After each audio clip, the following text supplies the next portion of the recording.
Chapter 344. Lu Qing nodded and turned around leisurely.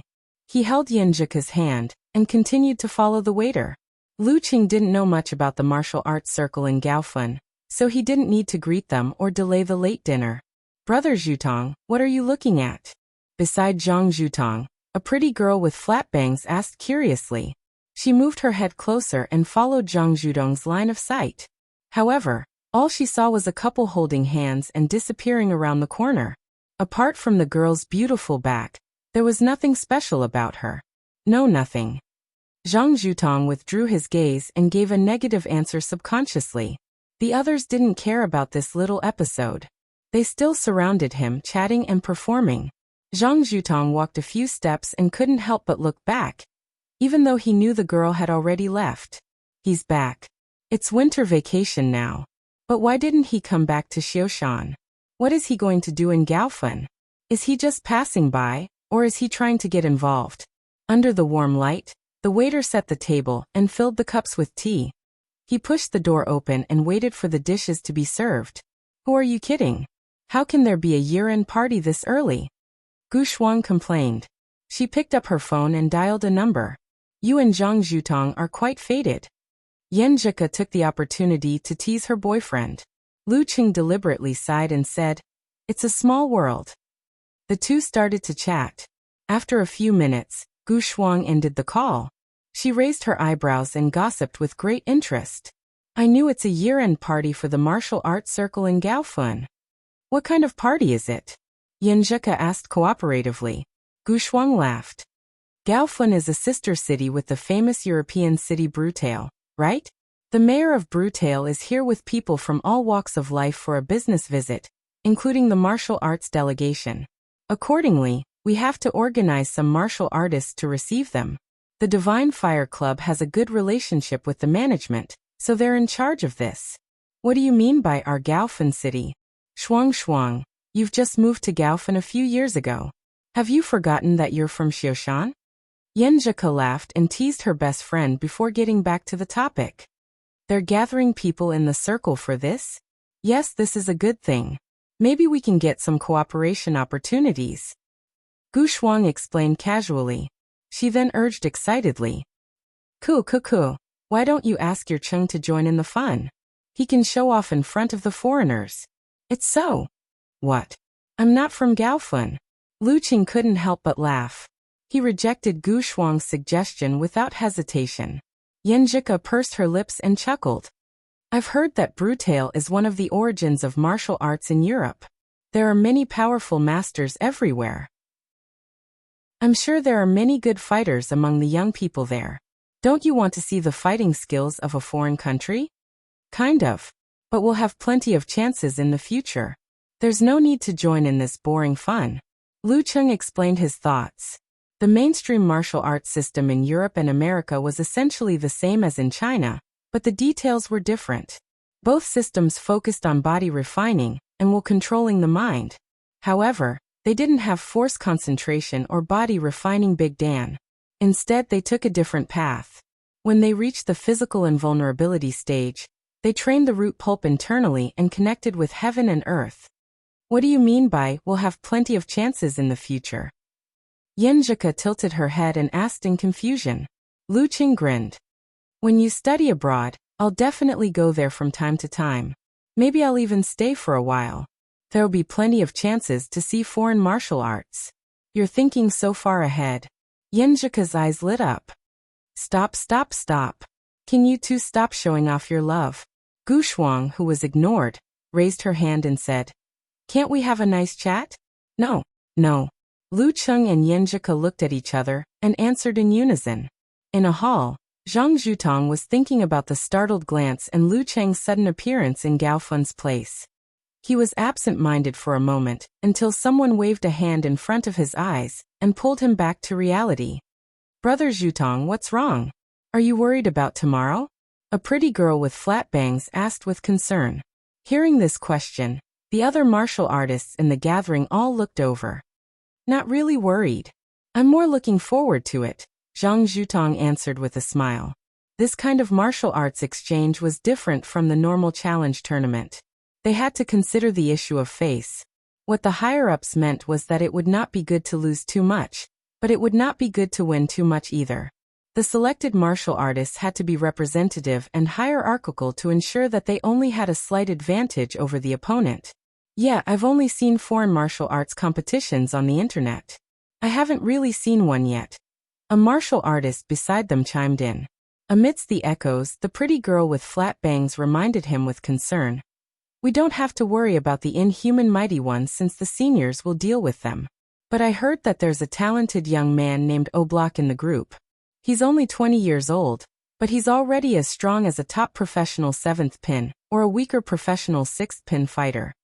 The evaluation system abroad was different from that in China, so it was impossible to compare them directly by rank. After losing to Lu Cheng, Zhang Zhutong had been enduring hardships for half a year. He had made great progress in his martial arts, and was considered to be one of the best in the 7th pin. However, after watching the battle between Lu Cheng and Peng Liyun, he was shocked again. It took him 2 or 3 weeks to recover. When he confidently called for a gathering in the martial arts circle to welcome the Brutale delegation, he met Lu Cheng unexpectedly. His confidence was shaken. I'll try my best. There's still a chance to win. Even if I lose, I won't lose too badly, Zhang Zhutong answered carefully. While they were discussing the details of the next day, in another room, Lu Cheng and Yan Zhike were tasting the top 3 dishes in Xing province that Gu Shuang had mentioned. They felt that Lu Cheng lived up to his reputation. They ate so much that they couldn't wait to finish everything. For example, the Kung Pao chicken. The meat was tender but not rigid. It was smooth and fragrant. After eating and drinking, they were driven back to the hotel by Gu Shuang and checked in. It was already dark. Lu Cheng and Yan Zhike opened the door and turned on the lights, hand in hand. This was the first time they had slept in the same bed without another room as a cover. It was the first time they had slept in the same bed. The light was dim and the warmth was overflowing. They felt like a couple returning home together. Nowadays, the lights in hotels are getting dimmer and dimmer. You can't save electricity like this. Lu Cheng exclaimed. Yan Zhike was about to say something when her expression changed slightly. She lowered her eyes and looked a little pained. You're on your period? Lu Cheng asked with concern. Yes. Yan Zhike was used to discussing this kind of thing with her boyfriend. I'll go change my clothes, brush my teeth and wash my face first. Okay, I'll wash the pot first and make you some brown sugar ginger tea. Lu Cheng's hands and feet quickly got busy. After Yan Zhike finished the tea, got into bed and curled up on her side, he quickly brushed his teeth, took a shower, changed into his pajamas, and lay down beside her. He put his hand over her thin clothes, slid a little into her pants and pressed it against her lower abdomen. You're quite self-aware. Yan Zhike praised him with a smile. She didn't feel any pain. Before her voice died away, she suddenly exclaimed, Cheng, why is your hand so warm? This is the breakthrough of my power of blaze. Ever since its second awakening, I've been tempering and controlling it. I want it to be used in daily life like the frost's supernatural ability. Well, after a few months of hard work, I finally succeeded. How does it feel? Yeah, said Lu Cheng proudly, showing off. It's meaningless to have a supernatural power without a domestic version. 32 likes. Yan Zhike slightly pursed her lips, with a faint smile on her face. Her voice became very soft. Cheng, where are we going to play tomorrow? Lu Cheng was in a good mood after being praised. He smiled and said, 2 plans. First, we'll go to the wildlife park in the north of the city. Second, we'll take bus number 7, number 19, number 35, number 56 and number 79 to relax and wander through the most unique streets of Gaofan. We'll try the various delicacies along the way and slowly savor this city. I choose the second plan, Yan Zhike said without hesitation. It sounds fun, I knew it. Lu Cheng's heart was full of tacit understanding. While chatting and warming, Yan Zhike slowly fell asleep. Her brows were knitted sometimes, as if she was enduring the pain in her dream. Lu Cheng tenderly reached out and smoothed her brows. As the night grew darker, he propped himself up and kissed her on the corner of her mouth. Good night, my dear. Her delicate body fell into his arms, without any lust. The next morning, Lu Cheng woke up on time. Looking at the dark sky outside the window, he felt the girl's body curled up in his arms. Breathing in the warm fragrance that pervaded the air, he only felt his heart was calm and peaceful, filled with joy. He hugged Yunjika tightly and suddenly saw her wake up. He heard her ask in confusion, "What time is it?" 5:30. "You go back to sleep. I'm going to do my morning exercise. I'll bring you breakfast when I come back." Lu Qing replied softly. Yunjika retreated a little reluctantly.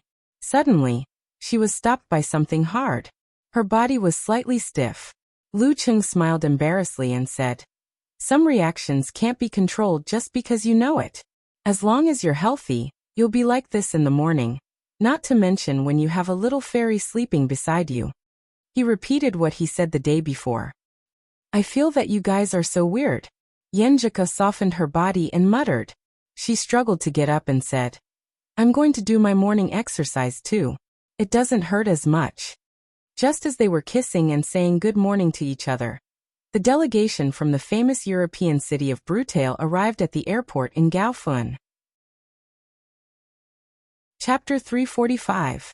After the morning exercise, Lu Qing and Yunjika went back to the hotel. They planned to have breakfast on the bus ride to Gaofun. After taking a shower and tidying himself up, Lu Qing waited for a while and saw Yunjika coming out of the bathroom. She had just changed her hairstyle. Her sideways bangs hung down, which made her eyes and eyebrows more beautiful. Her temperament was purer, gentler, and radiant. A long white down jacket, black leggings, fluffy snow boots, a light pink knitted hat, and delicate silver earrings entered Lu Cheng's eyes one by one, making him feel youthful and quick-witted. Even though he had long been accustomed to his girlfriend's appearance, he couldn't help but take a look at her again and again. "Do I look good?" Yunjika lowered her eyebrows and asked with a little pride. "Did you put on makeup?" Lu Qing stared at the girl's pink and glossy lips. As a straight man, the most common way to tell if a girl had put on makeup was to look at her lipstick. If it was thick, it meant heavy makeup. If it was light, it meant light makeup. If he couldn't tell, it meant no makeup. Of course, with Kochian's teaching and daily influence, his knowledge had increased day by day. He was no longer so superficial. "I did. Today is our big date. How can I not take it seriously?" Yunjika raised her chin slightly and looked at him with radiance. Hearing this, Lu Qing laughed out loud. He really wanted to grab his little fairy just like that and give her a good bite. Yunjika seemed to have sensed something from his eyes. She hurriedly took a step back and waved her hand weakly. "Makeup is troublesome. Don't mess around." Yes. Lu Qing put away his thoughts and said, "I just feel that your face is too thin." "Humph, I'm fat." Yunjika puffed up her cheeks. "Look, I'm fat face ko. Hold it in." "I can't hold it in. I can't hold it in." Lu Qing suddenly took a step forward, pulled the girl over and kissed her. "You." Yunjika's protest stopped abruptly and was blocked back in her mouth. She clenched her fist and hit Lu Qing a few times. But as they kissed, she slowly closed her eyes and hugged her boyfriend back. She forgot about the makeup. They hooked their lips and kissed lightly. Their breathing gradually became irregular. "Are you still not going out?" As the atmosphere became more and more intense, Yunjika tilted her head back, glanced at Lu Qing with tears in her eyes, and broke free from his embrace. "Actually, it's not bad to laze around in the room all day." Lu Qing looked at the girl's moist lips and smiled. "Pervert." Yunjika cursed, feeling both annoyed and amused. She trotted into the bathroom and quickly touched up her makeup. Then she stood by the door and waved. Let's go. "All right." Lu Qing walked over and held the girl's hand. They walked out of the room and the hotel. They strolled to the nearest bus stop and waited for bus number 7 to arrive. Since it was the weekend, there weren't many commuters. Even though there were quite a few old people, the bus wasn't crowded. Lu Qing put in a coin and held his little fairy's hand. They found a seat at the back of the bus and sat down. The bus swayed in Gaofun as it traveled through the city. The scenery on both sides of the bus gradually changed from the original high-rise buildings to the past. Buildings built in the last century appeared in front of Lu Qing and Yunjika's eyes. These were all factory areas of enterprises in the past. Later, when the factories moved out, They used the vacated land to build a residential area for employees. Lu Cheng had done his homework. He pointed at the scenery outside the window and said to the girl, "There is a university and a high school nearby. It's quite lively around here. Let's go eat a private home cuisine." Private home cuisine? Yenjika asked in surprise. Private home cuisine for breakfast?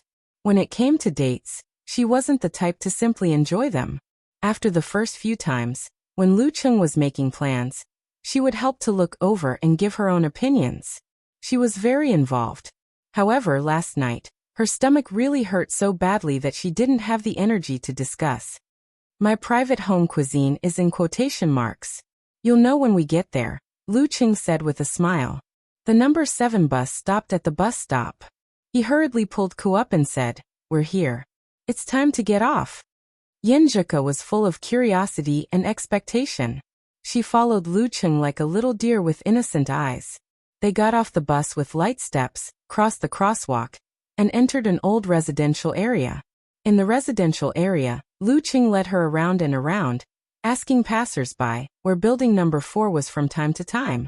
After passing row after row of buildings, they finally found their well-hidden destination. There was no elevator here. They walked along the corridor and came to the second floor. They saw the door on the left open and smelled the alluring aroma from inside. Noodle house? Yenjika sniffed and breathed in the smell in the air. Yes. This old lady used to be the chef of Gaoyan Noodle House. She retired and moved here with her husband. Under the encouragement of her children, she bought the house opposite and started a noodle house without a signboard. Well, there are many similar places in the surrounding residential areas, mainly for students and teachers who don't like to eat in the cafeteria. It's impossible to find it without a familiar guide. Lu Cheng introduced the private home cuisine in front of them. Gaoyan Noodle House was a time-honored restaurant in Gaofen. It was the kind of restaurant that was recommended by tourists. Unfortunately, it got worse and worse. The locals didn't like to go there anymore. Only tourists could coax them. Yenjika opened her eyes wide and blurted out, "How did you find it?" Shuang didn't mention it yesterday. When I was making a guide, I saw someone mention it on the internet. I remembered Fatty Jiang said that Huang Cheng was studying in the nearby University of Technology, so I found his QQ and asked for details. Lu Cheng answered with a little complacency. The old lady has a weird temper. Not only does she not please the customers, but she also gives them a hard time. She will give you the order of special dishes, noodles, and soup. If you don't follow her order, she will be very unhappy. The weirder her temper, the better the business? Yenjika bit her lower lip and smiled. Yes. People are so cheap. Maybe they think that the more temperamental a person is, the more capable he is. Lu Cheng said self-deprecatingly. He pulled Yenjika into the house. There were only a few tables in the 2 bedrooms and the living room. The old lady was sitting in a chair, watching TV and ignoring the door. Their hair was already gray, but they were still hale and hearty. Because breakfast time was different, Lu Cheng and Yenjika didn't wait. They each ordered 2 bowls of noodles and 10 dumplings. The old lady didn't say anything. She went into the kitchen and fiddled for a while. Then she brought the food over and said sternly, "First eat the beef noodles, then the boiled vegetables, then the dumplings, and finally the Sanxian noodles. Drink the soup. There's really an order." Yenjika said in a low voice when the old lady returned to her seat. The 2 started to eat with great interest. They ate step by step according to the order, and felt that it was really good. Especially after the beef noodles, the boiled vegetables were really refreshing and sweet. Lu Cheng came in high spirits and left satisfied. He looked at his phone, looking for the bus stop of Route 19. At this time, Yenjika's eyes turned up. After thinking for a few seconds, she suggested excitedly, "Cheng, why don't we not follow the guide? I feel that you will be very tired." "How can we do it if we don't follow the guide?" Lu Cheng asked in confusion. Yenjika smiled like a flower and said, "Let's be casual. We'll get on whichever bus we see. We'll get off wherever we see. Anyway, we don't need to think in advance. We don't need to care about the result. We'll just do whatever we want and see where we end up." "Is this a fateful tour?" Lu Cheng was excited. He didn't object, and it was impossible for him to object. It seemed to be quite interesting. The two of them walked out of the neighborhood and stopped at a random signboard. They waited for a bus that they didn't know which route it was. After getting on the bus, they continued to sit in the back row, hand in hand, looking at the street outside as they retreated. They talked leisurely and chatted. When they felt like it, they would casually find a bus stop and walk around nearby. Then, by fate, they would board the first bus stop they saw at the first bus stop they saw. They didn't think about where they would end up in the end, nor did they think about the purpose of the next stop or what they would eat later. They let go of their minds and wandered around leisurely, coming and going slowly.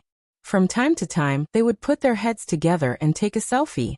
The commercial district, a park, a bridge by the river, a Buddhist temple. Unconsciously, they wandered around a lot of places and decided to have lunch at the next restaurant they saw. Lu Cheng and Yenjika passed through the alley and came to the main street. They saw a cafe at the same time. Cafe? Do you want to eat there? Lu Cheng asked with a smile. Why not? There's food in the cafe. Yenjika answered with a relaxed body and mind. The cafe's business was quite bad, and the environment was not bad. Lu Cheng and Yenjika ordered a lot of food and ate happily. They were surprised to find that the quality was quite good. When Lu Cheng was paying the bill, Yenjika put her hands on the glass counter and casually asked the proprietress, "Your family is doing well. Why is your business so average?" The proprietress was a very charming lady. She smiled bitterly and said, "I don't know. Maybe the residents here don't like the Western style. Do you live nearby?" "No." Yenjika answered in a light tone. "Then are you here for business?" The proprietress had plenty of time to chat because the business was bad. "No, we're just passing by," Yenjika said with a smile. "Okay." The proprietress confirmed that Lu Cheng had paid the bill and asked casually, "Just passing by. Where are you going?" "Where are we going?" Lu Cheng and Yenjika were stunned for a moment. Then they turned their heads and looked at each other. "We don't know." After saying this, the two of them held hands and turned to walk to the door. "Where are we going?" The proprietress was at a loss, watching their backs disappear into the street outside. Lu Cheng and Yenjika got on and off the bus casually without thinking about the past or the future. They enjoyed the purest, most carefree and most leisurely present moment. In the vast sea of people, they only felt that they had each other. Wherever they went, there was beauty and certainty. The clouds were leisurely, and the bus was swaying. Lu Cheng and Yenjika were sometimes quiet and sometimes excited, walking freely in Gaofun. When the lights were turned on, they held back their laughter and got on the bus again. They didn't know where they were going. The reason why they held back their laughter was that the restaurant they chose was very bad, which left a deep impression on them. However, even if it was a failure, it was still a happy thing to eat together. "Where are we now?" Lu Cheng looked at the darkened scenery outside the window and asked. "How would I know?" Yenjika answered with a smile. Suddenly, her eyes lit up as she saw a familiar building in the distance. The Beetle Stadium. Gaofun Martial Arts Stadium. "Ah, after a long day, we're finally here. What a coincidence!"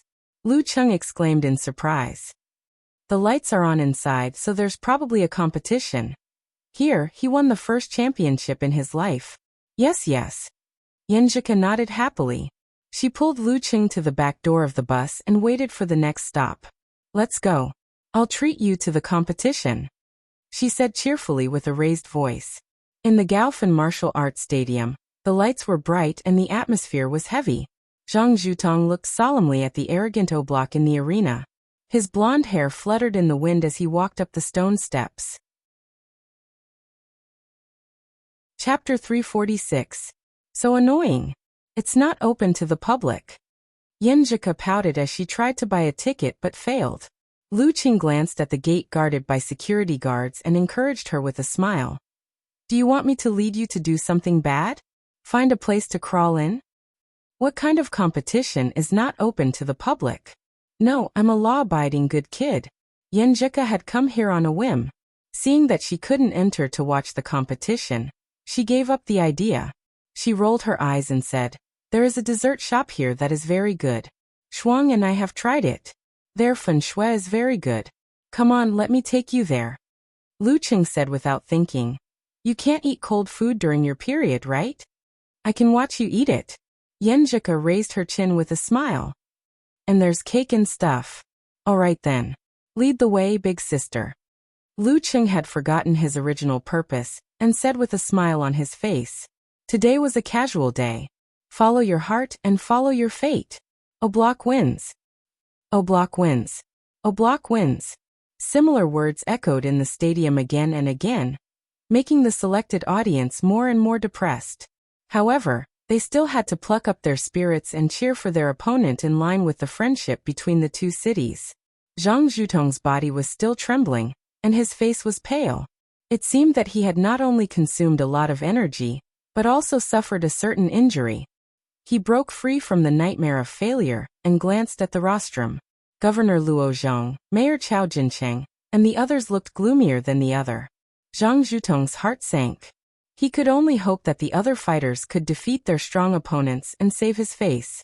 Even if he couldn't win, he couldn't lose miserably. However, he also knew that the possibility of his wish coming true was very slim. It was all Oblak's fault for not following the rules. He actually fought 3 matches in a row. Not only did he defeat Han Jifei and Qiu Shan, but after a long battle, he even managed to injure himself with a single move. Originally, it was supposed to be a different fighter after each match. Now that the strongest fighters on his side had failed, the Gaofan martial arts group would have to face the following fighters from Brutale. Zhang Zhutong gave up the starting position and prepared to fight against the third young fighter from Brutale's delegation. He wanted to win and keep the situation under control. However, he encountered an unreasonable guy. The most likely possibility was that all the young fighters on his side would be defeated. Zhang Zhutong thought bitterly.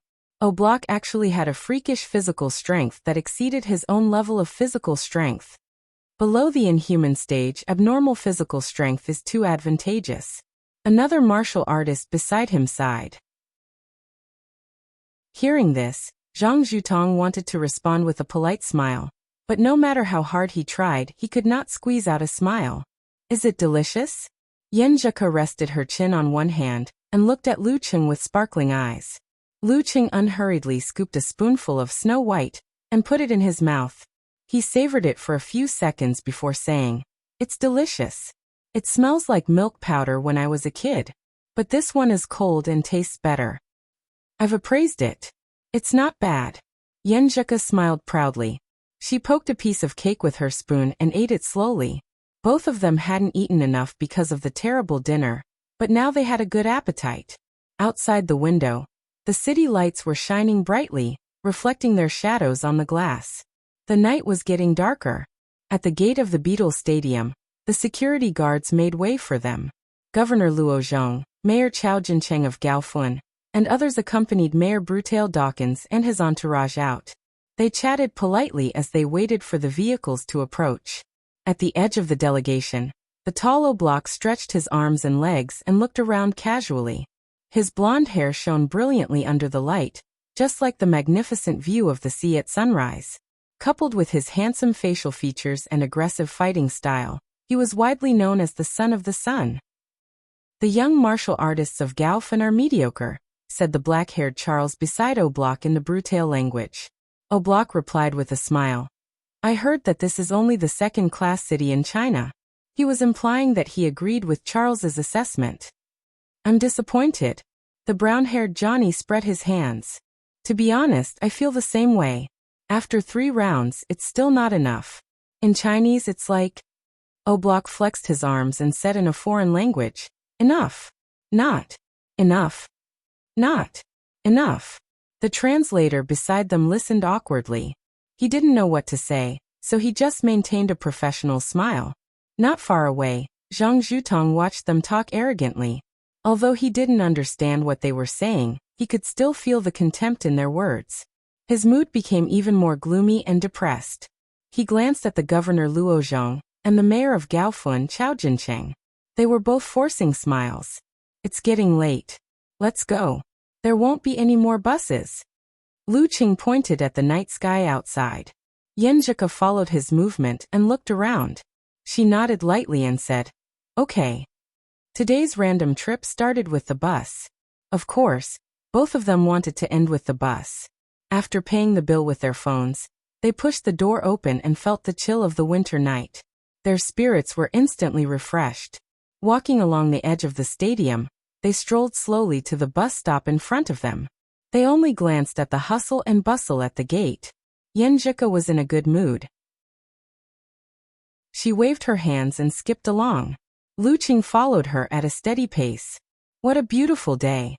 The girl suddenly paused and looked up at the faint stars in the sky covered by the light.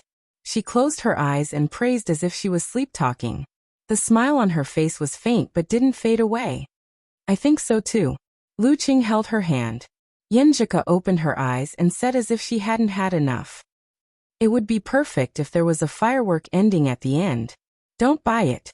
I mean, it's up to fate. Luqing thought for a while and chuckled. He suddenly pulled back his hand and pointed behind the girl. Look, there it is. Yenjika was surprised and happy. She turned around abruptly and looked behind her. However, the night sky was still and the lights were quiet. There were no fireworks. She was stunned. When she was about to speak, she suddenly saw a ball of crystal white light fly into the air. Then, a red and violent fireball chased after it. Bang! The cold light exploded first and ice crystals fell. Bang! The flame exploded and shone on the ice crystals, making them reflect the clear light. In the air, the fireworks bloomed. The flowing light was dreamy and beautiful, illuminating the faces of Luqing and Yenjika. See, tonight's ending fireworks? Luqing laughed. Yenjika's astonishment turned into surprise. The fireworks reflected in her eyes were so beautiful that people didn't dare to look directly at them. She bit her pink lips with her pearly white teeth and said with sparkling eyes, "Chung, what should I do? I want to kiss you." The fireworks attracted the attention of the crowd at the gate. Oblak was stunned for a moment. Then his face lit up with joy. Superpower, a good superpower. He looked at the corner of the square not far away and saw Luqing and Yenjika, who were dating. His eyes flashed and he said excitedly, "I'll find that superpower user and spar with him. Just as well, I haven't had enough fun before." Thump, thump, thump. He strode forward and dashed towards Luqing at an extremely fast speed. The translator in the suit was shocked and stood there dumbfounded. He didn't know whether to follow or what. Oblak's teacher, the leader of the martial arts delegation, Mason Walker, shook his head and laughed. He instructed Janice beside him, "You go be the referee. Don't let Oblak hurt his opponent." This would affect the friendship between the two cities. The bear-like Janice didn't dare to delay. He stretched his long legs and chased after Oblak. Charles, Johnny, and the others followed with great interest, intending to watch from the sidelines. That superpower user was just trying to please his girlfriend on a date, and Oblak had set his sights on him. What bad luck! Zhang Zhutong, who had noticed their movements, looked blankly in the direction of the fireworks. His pupils suddenly shrank. Him? Luqing, who was waiting for his little fairy to initiate a kiss, felt the ground shake. He instinctively stepped forward and shielded Yenjika behind him. He saw a young blonde, blue-eyed foreign man running towards him with heavy footsteps. He felt several explosive points, exploding on his wrists, arms, and torso. These explosive points seemed to connect into a strange tree. Strong, very strong. Luqing squinted his eyes and got into a stance. In his mind, he visualized a frozen river, a snowy plain, and a huge red sun hanging high in the sky. Tisk spar spar. Oblak shouted in choppy Chinese. Spar. Luqing took a deep breath and let the huge red sun fall from the sky and crash into the ice. Against a strong opponent, he had to give it his all. At that moment, Oblak's body suddenly expanded. He swung his fist in a condescending manner. Boom. The huge sun and the frozen river disappeared at the same time. Both fire and ice were extinguished by Luqing's fist. A mutated version of severe warning. Bam. Luqing blocked Oblak's hammer strike with a punch. At the point of contact, something seemed to collapse into a point, turning into a vortex. It stuck to Oblak's fist and neutralized the terrifying force. Boom. The vortex exploded, shooting out violent energy and infusing it into Oblak's body. Thud, thud, thud. Oblak took 3 steps back and fell limply in front of the referee Janice. His eyes were wide open, but his body couldn't move for a moment. Thump! The sound of his strong body falling to the ground echoed in the surroundings. Charles and the others were stunned. Mason and Walker were stunned. Dawkins, Chao Jincheng, and the others were attracted to this scene as well. With one punch, Oblak, who had just dominated the martial arts arena, was knocked down? And he couldn't even stand up? He had just found a passerby superpower user to spar with. What's going on? Yenjika poked her pretty oval face out and asked blankly. I don't know either. He said it was a spar. Lu Cheng was equally confused. Seeing that the group of foreigners didn't make a move, he didn't want to bother with them. He held the girl's hand and continued walking to the bus stop. A spar? Why would he suddenly want to spar with you? Yenjika asked, puzzled. What's the point of a spar with a guy who can be knocked down with one punch? Lu Cheng answered seriously, he's actually quite strong. It's just that his body is almost at its limit. Why would he want to spar with you when his body is almost at its limit? I don't get it either. I don't either. I can't understand what's going on in this foreigner's mind. Yeah, maybe this is the generation gap caused by the difference in culture and education. The two walked further and further away until they were out of sight. Seeing that the dating couple was about to reach the bus stop, the translator was in a dilemma. He didn't know whether to tell the Brutale delegation about their discussion. What are they talking about? Dawkins, the mayor of Brutale, glanced at Oblak who was being helped up and asked. The translator hesitated and answered. They said that Mr. Oblak is very strong, but he's too tired. That's why he's like this. Too tired? That's why he's like this. Dawkins, Mason, Walker, and the rest were silent for a while. When they looked up, they saw a bus coming and stopping in front of the bus stop. They saw the spectators from before rush into the bus. They saw Lu Cheng with one hand in his pocket, pulling Yenjika onto the bus. They saw him squeezing into a space, one hand holding the bracelet, and the other protecting the girl. The bus started moving away, leaving a group of quiet people behind. Chapter 347. The cold wind whistled past. Dawkins shivered and broke free from the indescribable feeling. He turned to look at Chao Jincheng, the mayor of Gaofen City. Chao Jincheng didn't show any abnormality. His expression relaxed as he smiled faintly. Young people nowadays, those who are capable, are all very strong. They don't like to participate in social events like ours. The beautiful and dignified female translator hesitated for a few seconds, but in the end, she relayed the entire sentence to Dawkins and Mason Walker. She also clearly highlighted the two main points that Mayor Chao emphasized. First, the martial arts exchange match is part of the social event. It doesn't matter whether we win or lose. We don't care at all. Second, the young fighters here who are really capable have bad tempers. They didn't participate in the social event. If Chao Jincheng had said this before, it would have been a case of putting on a false front. But now it was just right, just right. After hearing the translation, Mason Walker's expression changed slightly. Dawkins' smile stiffened a little. The whole delegation's high spirits and arrogance had dissipated a lot. Fortunately, several luxury buses arrived in time, allowing them to smoothly change the topic. They waved goodbye in a friendly manner. Oblak, who was supported by others, finally recovered. He murmured to himself, that punch was very magical, very, very magical. The Brutale delegation looked at each other and pushed Oblak into the bus.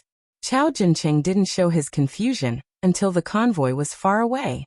He turned to Wang Mingkong, the person in charge of Shenhua Club. Who was that? Wang Mingkong was a few steps behind and didn't see the fight. He was also confused and quickly looked at Zhang Zhutong. Zhang Zhutong sighed faintly and said, that's right. It was Lu Cheng. Lu Cheng?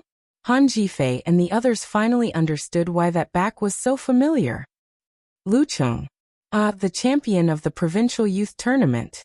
Luo Zhong, the governor in charge of martial arts affairs, recalled who Lu Cheng was. No wonder, no wonder. Chao Jincheng was relieved and couldn't help but sigh. This young man is so considerate.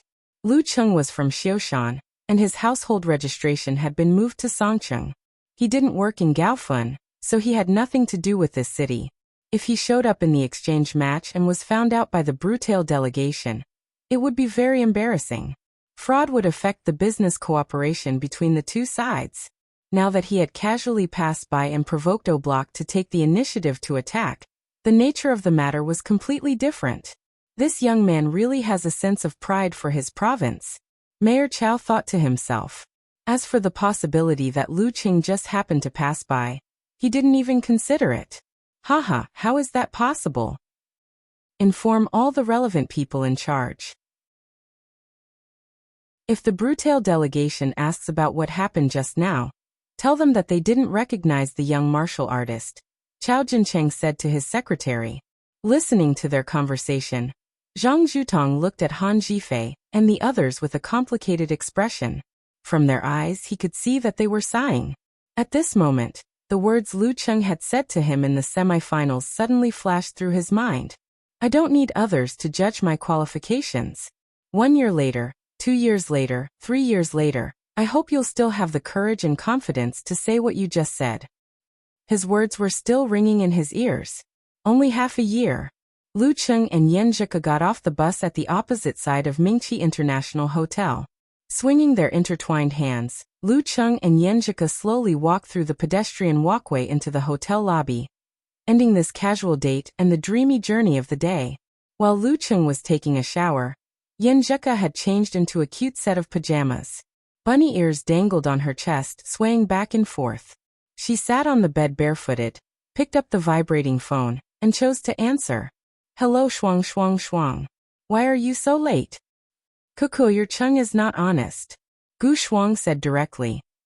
What's wrong with him? Yan Zhika asked blankly. Gu Shuang ground her teeth and said. Your Cheng swore in front of me yesterday that he wouldn't join the Brutale delegation. But today he went to the Beetle Arena and beat up their new fighting star. Humph, a guy who doesn't keep his word.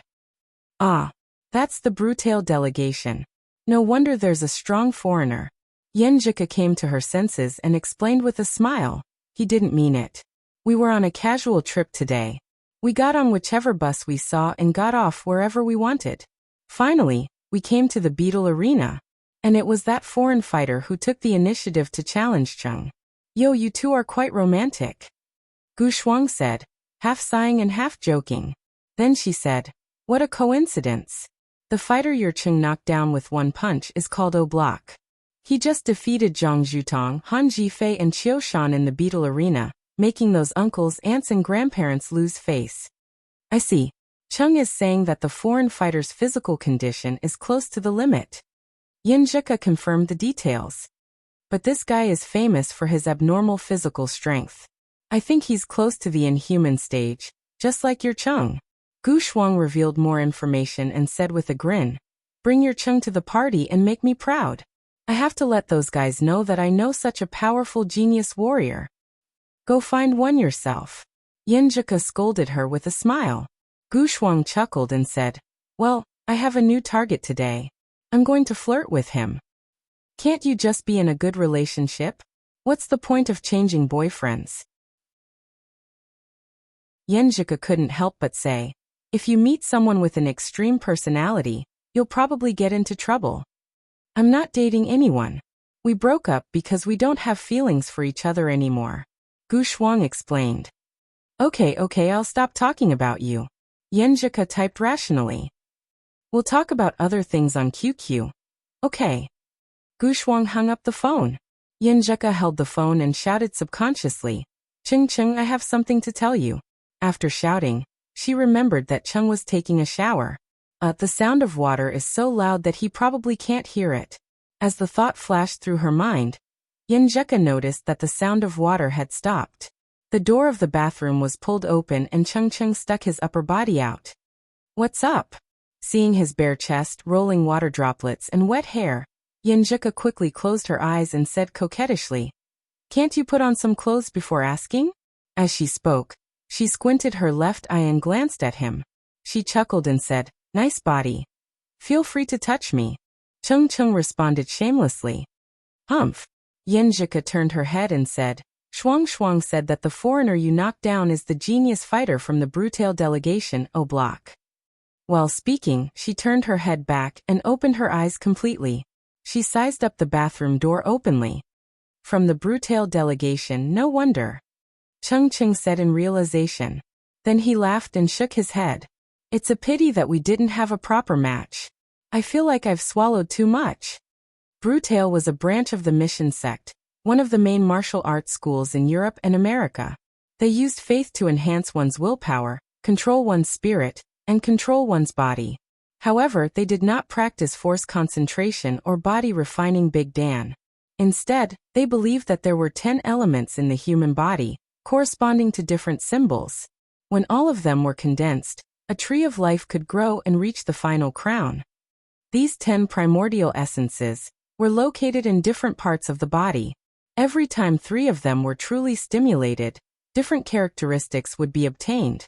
Based on one's own characteristics, it was like awakening a type of superpower, and they would complement each other, such as physical strength and strength. Compared to the Dan stage martial arts, this kind of martial arts school's absolute reaction ability was much weaker. It also lacked the smoothness and transparency of the whole body's strength. However, its explosive power was stronger and had a special bonus. Lu Qing had read about this in the Longhu Club forum. As for the details, he didn't know. Didn't you say there would be plenty of chances in the future? Yanjika smiled. You're right. Lu Qing went back to the bathroom. He dried his body and hair with a towel, put on his pajamas and walked out. Approaching the bed, he looked at Yanjika, who was lying down obediently. He chuckled. Who said she wanted to kiss me before? It was all interrupted by that guy. Not me, not me, not me. Yanjika shook her head like a rattledrum with a smile in her eyes. Since you don't want to admit it, I'll kiss you. Lu Qing climbed onto the bed. Since you won't smile at me, I'll give you one. In the hotel where the Brutail delegation was staying, Oblak sat on the sofa in the lobby, lost in thought. Oh Oblak, why are you like this? You fought 3 matches before you went to challenge that superpower guy. Come, have a few drinks and you'll forget. Black-haired Charles walked over with 2 glasses of wine. Johnny chimed in. My cute, beautiful, and smart little Sonny told me that you can't see anything from a sudden encounter. Have a good night's sleep. The sun will rise again tomorrow. Oblak suddenly stood up and rushed to the elevator. He went up to the 25th floor and knocked on the door of his teacher, Mason Walker. What's the matter? Mason Walker looked at his student with eyes as blue as the sea. Teacher, I want to challenge that superpower guy for real. Oblak blurted out. Mason Walker pondered for a few seconds and said, We've asked the gentlemen in Gaofun. They didn't recognize that superpower guy. Or rather, they didn't want to tell us. Besides, we're only here for a few days. But Oblak still wanted to fight for something. Mason Walker smiled and said, Such a powerful superpower guy will become more and more famous. As long as you're still growing, you'll definitely meet him one day. The martial arts world of China was also very important to foreign countries, but most of their attention was on the top professional competitions and title matches. I hope so. Oblak sighed dejectedly. Chapter 348. On the afternoon of the 20th, Lu Qing and Yanjika arrived at Gaofun East Railway Station and took the train back to Xiushan. After the casual date, they went to the wildlife park yesterday and observed the tiger form, monkey form, and other postures up close. They watched a few panda cubs basking in the sun and left a lot of photos that carried beautiful memories. This morning, they didn't go anywhere. After returning from their morning exercise, they stayed in their room. Sometimes they kissed each other, and sometimes they leaned against each other to watch shows on their tablets. At this time, the Brutail delegation's trip entered its 3rd day. Oblak was invited to participate in the Gaofun martial arts activities, but he was disappointed because he didn't find the superpower user who defeated him. The train sped through the mountains and across the fields. Lu Qing was sharing a funny post with Yanjika when he received a call from Wu Ting, a high school freshman with a ponytail, from the VIP class during the summer vacation. Hello. Lu Qing answered the call in confusion. Sir Lu, when are you coming back to Xiushan? Wu Ting asked in a light tone. What's up? I don't think I'll work part-time in the martial arts club during the winter vacation. Lucheng thought the girl wanted to continue her martial arts training. It was not that he didn't want to earn money, by the way. After school started, he had no income except for the living expenses provided by his family. Although he had fewer dates due to the tight schedule, his expenses in other aspects had increased. For example, Queen of Thought and the others had worked out a prescription for the internal practice of the swordsman formula after a period of study and mastery. Geezer sure had passed it to him. There were many similar things. After deducting the fixed amount provided by the Ice God sect every month, the rest was still very valuable. In just a few months, Lucheng had spent nearly 80,000 yuan. The strength of a weak sixth pin was not something that could be obtained easily. Plus the expenses of dates, gifts and hotels, Lucheng's savings had dropped below 200,000 yuan. Since he couldn't find a source of income, it was inevitable that he would want to work part-time to teach students. However, the martial arts club would be closed during the Chinese New Year. There was no such thing as a winter vacation class. Hearing Lucheng's answer, Wu Ting didn't feel disappointed. Instead, she said happily, "Can't I find you for no reason?" "Yes," Lucheng said half-jokingly. Wu Ting was speechless for a moment.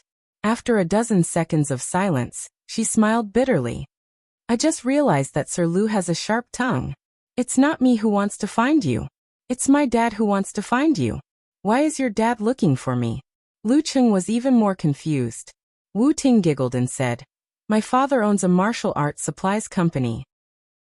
He wants to invite you to endorse their shoes, so that they can expand beyond Xing province and into the whole country." Endorsement? Lucheng was shocked. How could he get an endorsement at his level?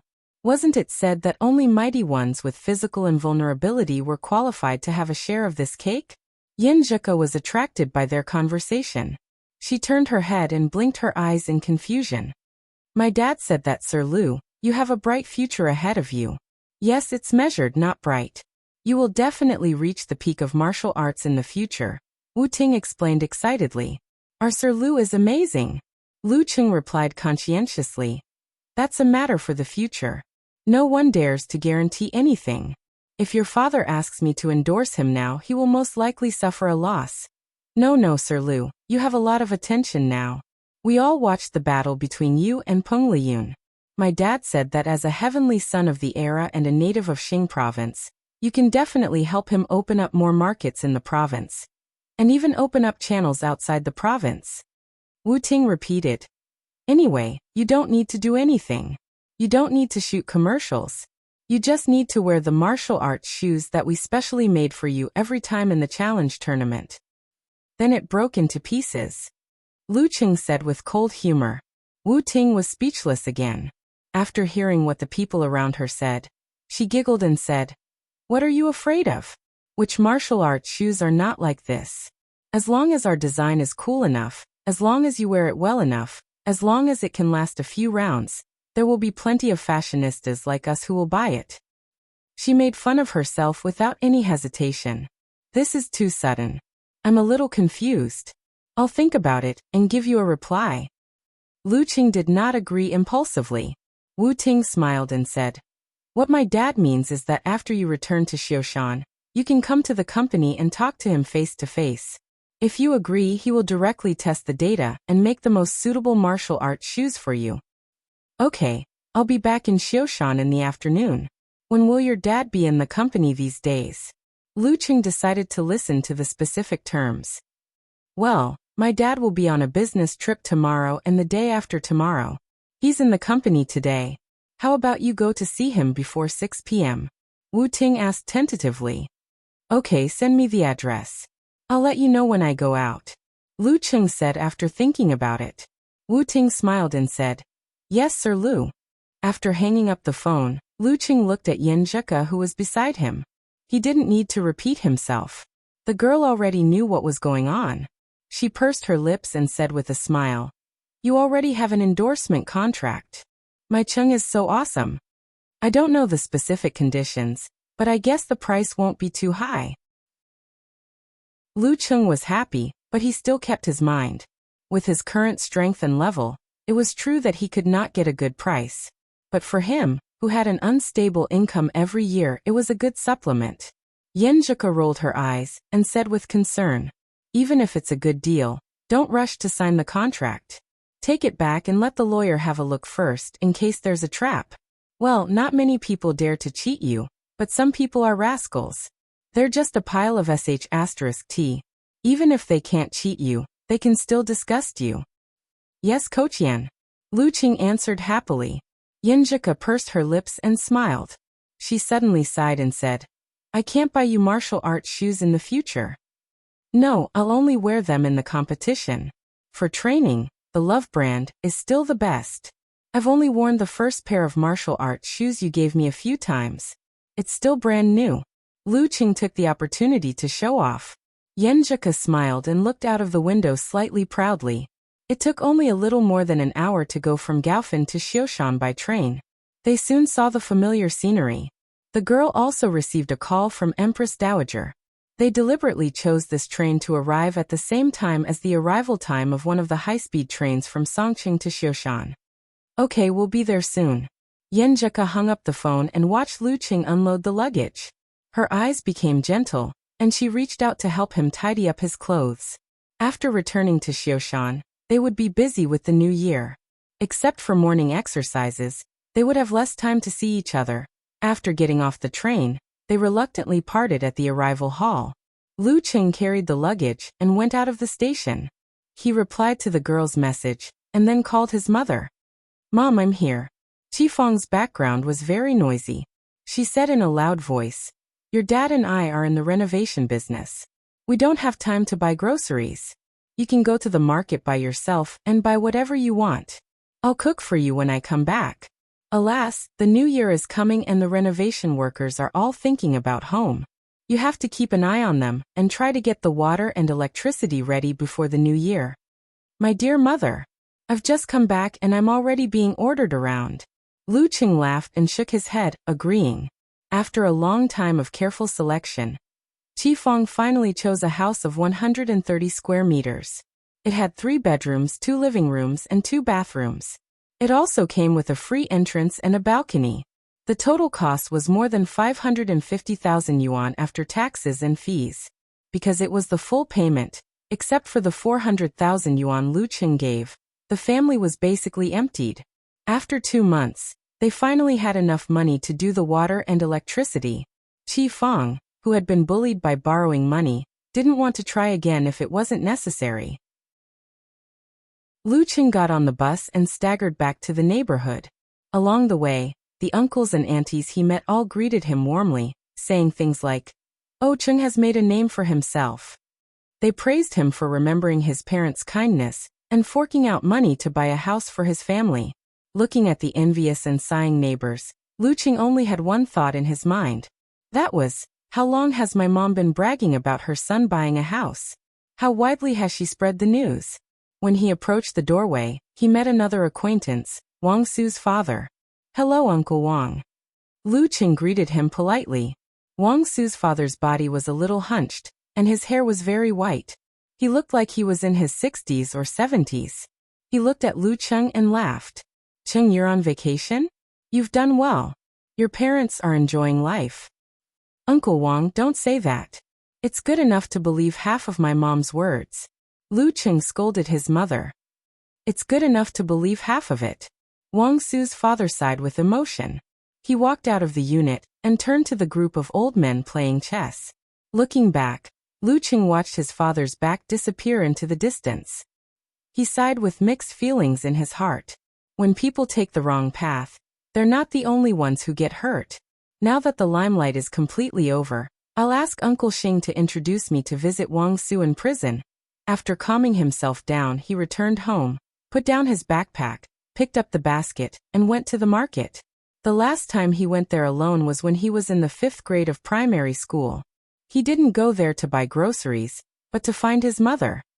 "I'm a little nervous thinking about going to buy groceries by myself."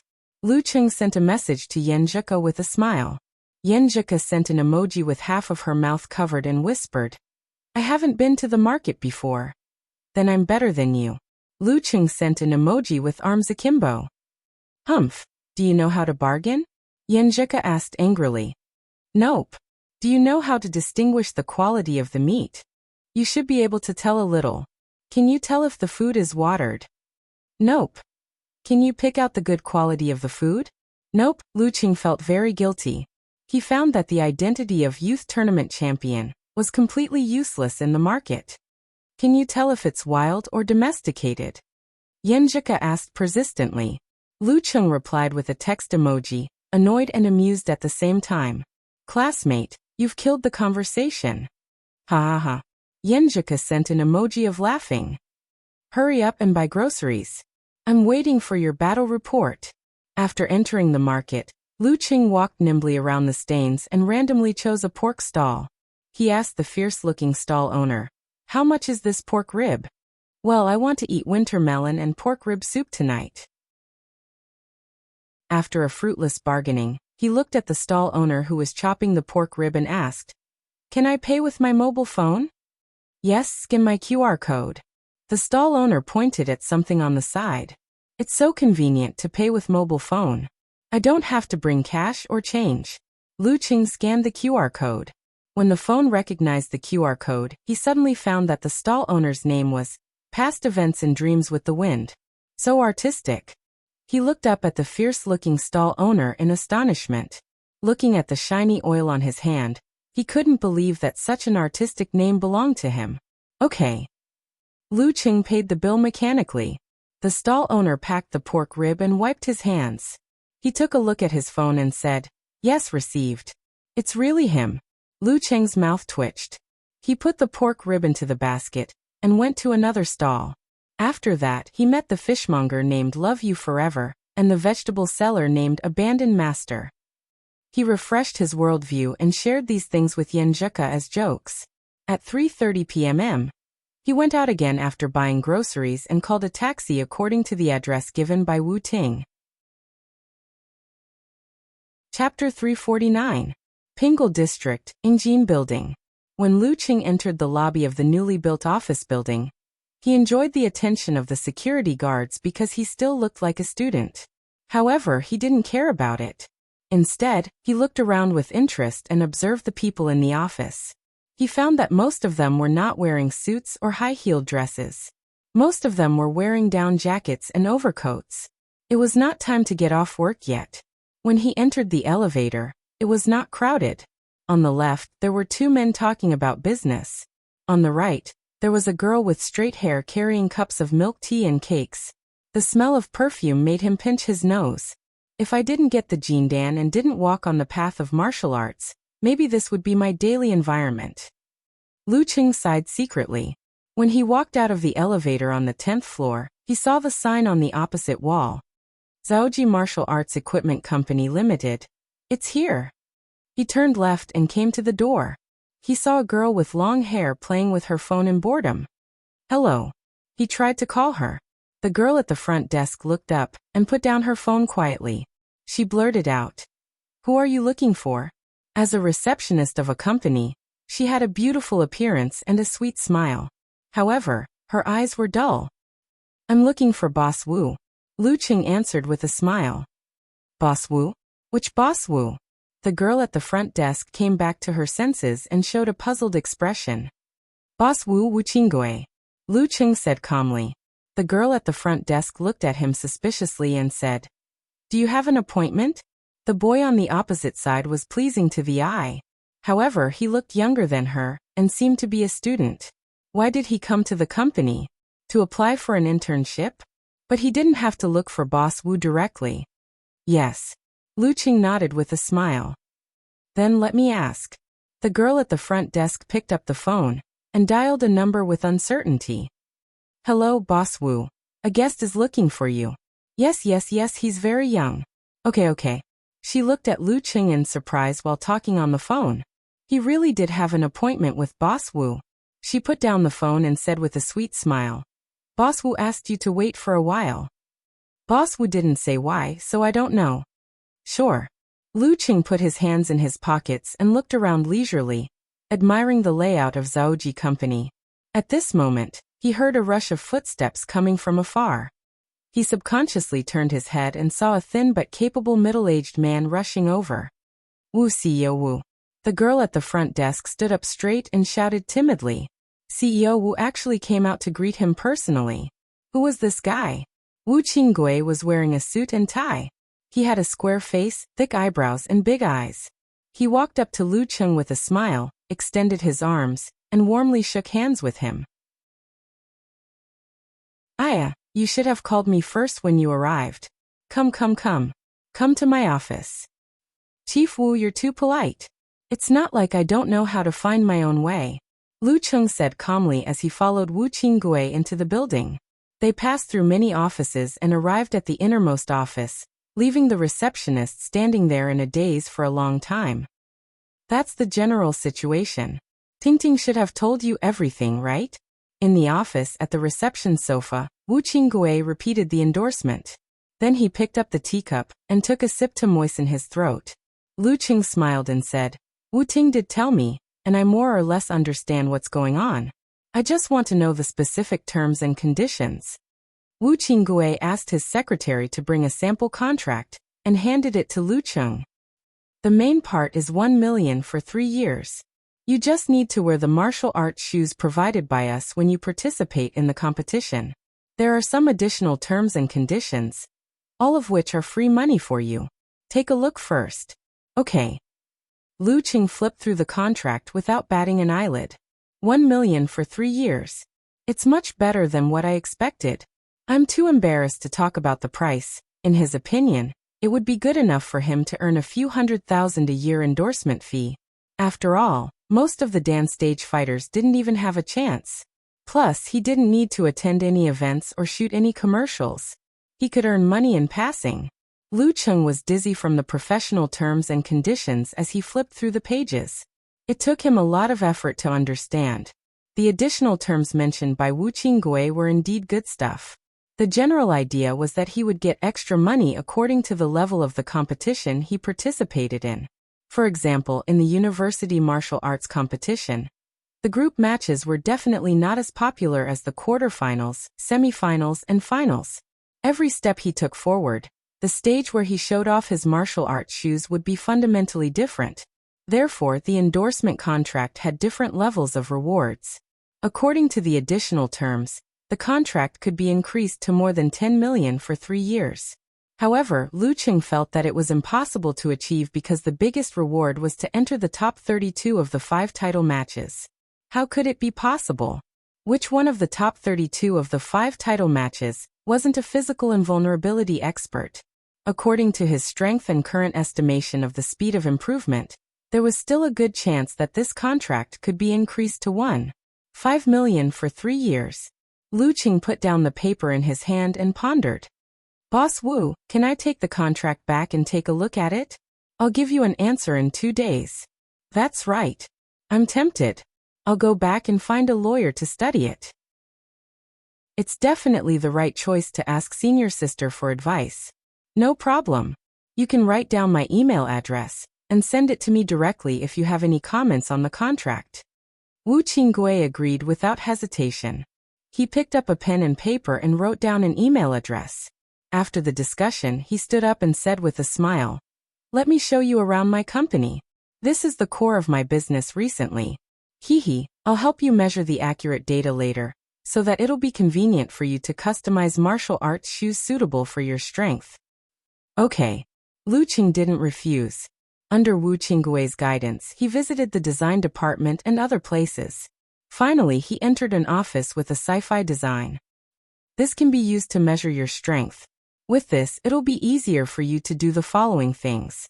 Wu Qinggui instructed a professional designer to measure the length and width of Lu Cheng's feet, while pointing at the silver-white metal platform inlaid on the ground. After the designer finished, he smiled and raised his chin. Go and try it. Just stand on it and exert your full strength. Lu Cheng hesitated. Will it be damaged? Even I feel scared of my current explosive strength. Of course not. This is good stuff. I've asked a few professional ninth pin and mighty ones of dance stage to test it. Wu Qinggui smiled casually. Lu Cheng was still worried. Is it really okay? No problem. It's my fault if it breaks. Wu Qinggui laughed. Okay. Lu Qing put on his socks and stepped on the silver-white metal platform. The technician adjusted the equipment and said, "It's done. You can start now."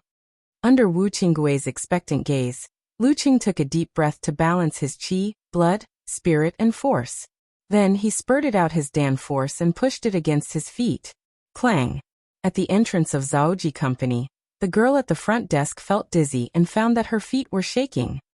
Earthquake! She was shocked and ran out. She saw her colleagues rushing out of various offices. At this time, the shaking had stopped. Everyone looked at each other for a few seconds. Go back, go back. Don't make any noise. The girl at the front desk calmed down and waved her hand. Similar scenes were happening on every floor of Ingjin building. In the test room, Lu Qing looked at the broken silver-white metal platform and looked up innocently. It seems to be broken. It's not just seems, it's real. It's completely broken. Wu Qinggui's mouth was half open, and his eyes were wide open as if he saw an alien. Is this the explosive strength of a professional sixth pin? It's like an earthquake just now. Boss Wu, you've been looking for professional eighth pin fighters of Dan stage, right? Lu Qing pushed the blame. Yes, yes. Wu Qinggui came back to his senses and smiled bitterly. This thing is useless. It's mine, it's mine. He's almost at the inhuman stage. Lu Qing looked at his feet again and asked curiously, "Did you get any data?" "No," the technician said with a sad face. Wu Qinggui calmed down and smiled. "It's almost time to get off work. Let's go for a meal." "Haha, it's my first day back home. I have to accompany my parents. Boss Wu next time." Lu Qing was still a little guilty. Okay. Wu Qinggui didn't insist. Lu Qing went back home and talked with Coach Yen for a while. Then he called his senior sister Shi Yuejian and told her about it. He took a picture of the contract and sent it to her according to her instructions. When it was dark, Shi Yuejian called back. "Little junior brother, there's no problem with this contract. It's just that the term is a little long. After 3 years, you'll have graduated from college and will be preparing for the top professional competitions. Your value will be completely different. It's a loss. Let's sign it for 2 years. 700,000 yuan for 2 years. If you feel embarrassed, let's sign it 2+1. After 2 years, they will have priority, but the conditions must be similar to others." "Okay, thank you, senior sister," Lu Qing said happily. At this time the door opened. Qi Fang and Lu Jisheng came back, looking tired. "Cheng, what are you talking about?" Qi Fang asked casually while changing her shoes. Lu Qing smiled. "A big contract. A big contract." Qi Fang smiled carelessly and walked into the kitchen. What kind of big contract could there be for a competition and prize money? Lu Qing didn't explain. He planned to surprise his mother when the deal was done, and the renovation cost was subsidized. Hee. I know how hard it is for your mother to do the renovation work. Lu Jisheng sat down and leaned on the sofa. Lu Qing glanced at the kitchen and said, "Then let's go out and eat. Let's go out and eat." As soon as he finished speaking, Qi Fang shouted in the kitchen, "What kind of ribs did you buy?" "Just ribs." Lu Qing answered blankly. "What's the difference between ribs?" Qi Fang was both amused and annoyed. "Can't you pick a better place? You can eat it yourself if you have good teeth." Lu Cheng, the champion of the youth tournament and the one who was negotiating the million-yuan contract, blinked and felt a little wronged. How would I know what place it was? Chapter 350. Ha ha ha ha. Even though I don't understand, I still want to laugh at you. Yenjuka replied to Lu Cheng's grievance about the pork ribs. Lu Cheng tilted his head and replied with an emoji of biting a handkerchief. "I came here with such high hopes and expectations, but you... All right. Let's go to the supermarket and buy the best ones." Yenjuka replied with a snickering emoji. "Why do I feel like you're still gloating?" Lu Cheng replied with an emoji of touching his chin. Don't mind the details." Yenjuka replied with an emoji of a flash of light in her eyes. Just like that, Lu Cheng flirted with Kuan QQ while chatting with his father, Lu Jisheng.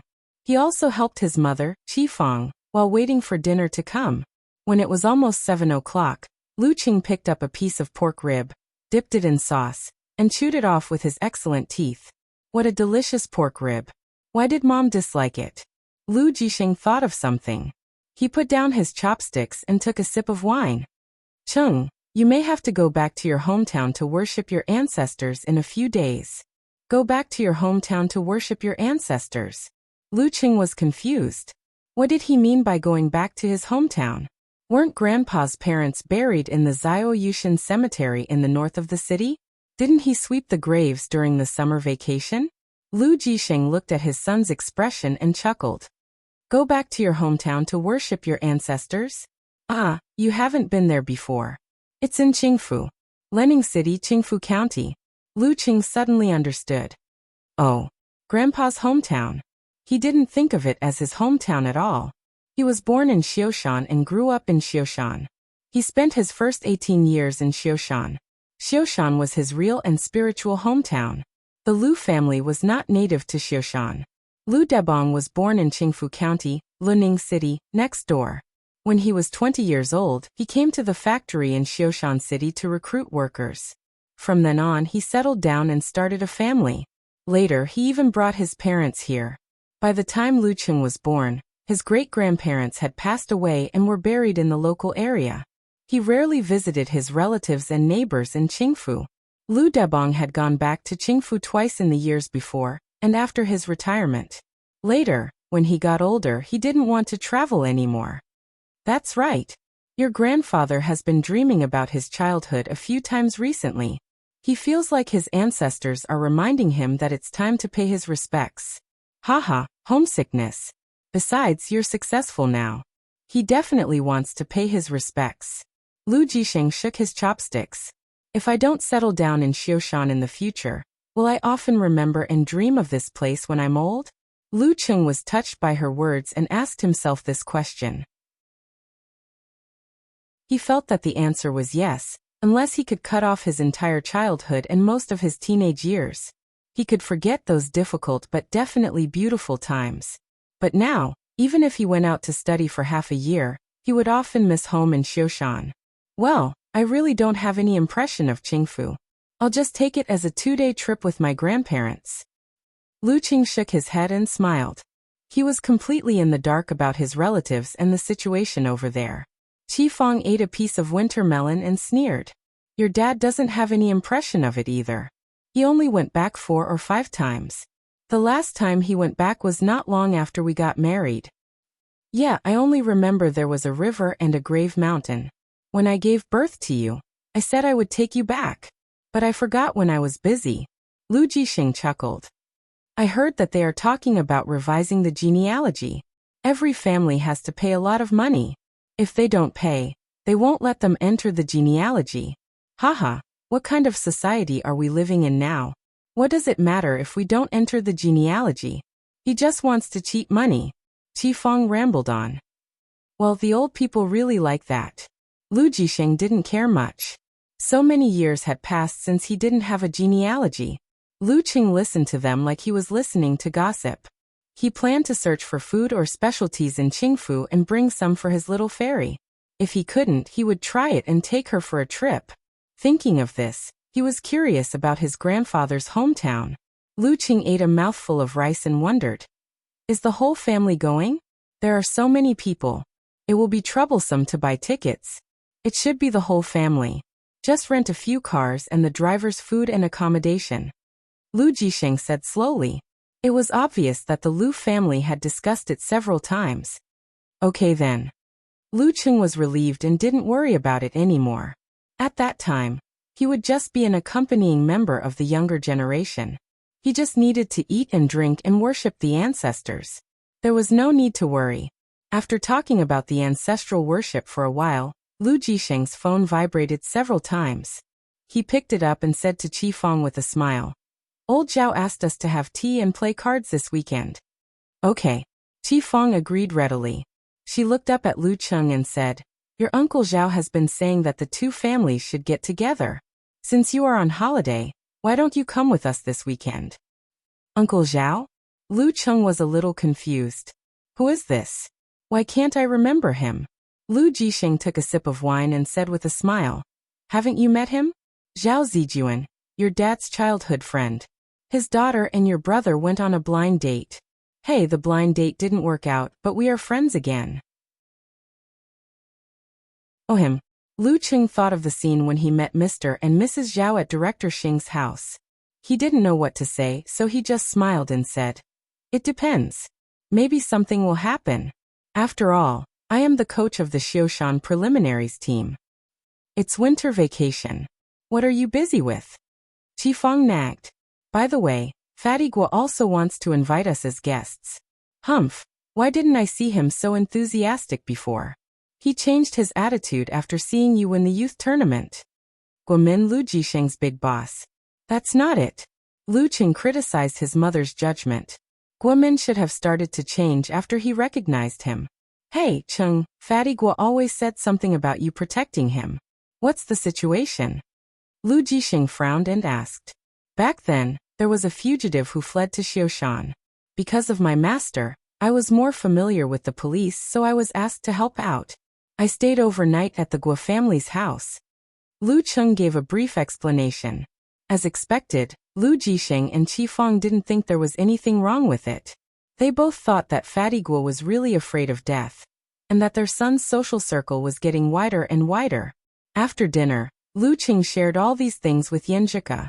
The two of them excitedly discussed the specialties and delicacies of Qingfu Mansion, and the great ancestors of Qingfu Mansion. Unfortunately, Lu Cheng's family was ordinary and had no illustrious past. However, there was an outstanding person in this generation, the provincial youth tournament champion Lu Cheng. After chatting for a while, Lu Cheng suddenly received a message from Jiang Fei. Cheng, I have something to ask you. Fatty Jiang sent an, I admire you the most emoji. What is it? Aren't you coming back the day after tomorrow? Lu Cheng asked. Fatty Jiang smiled embarrassedly and said, Yes. I just want to ask you what's so fun in Xiushan. I have a few classmates coming over to play for 2 days. Lu Cheng laughed and said in the tone of little Ming. You are not from Xiushan? Why are you asking me? Hee, I know where the good food is. I like to stay at home.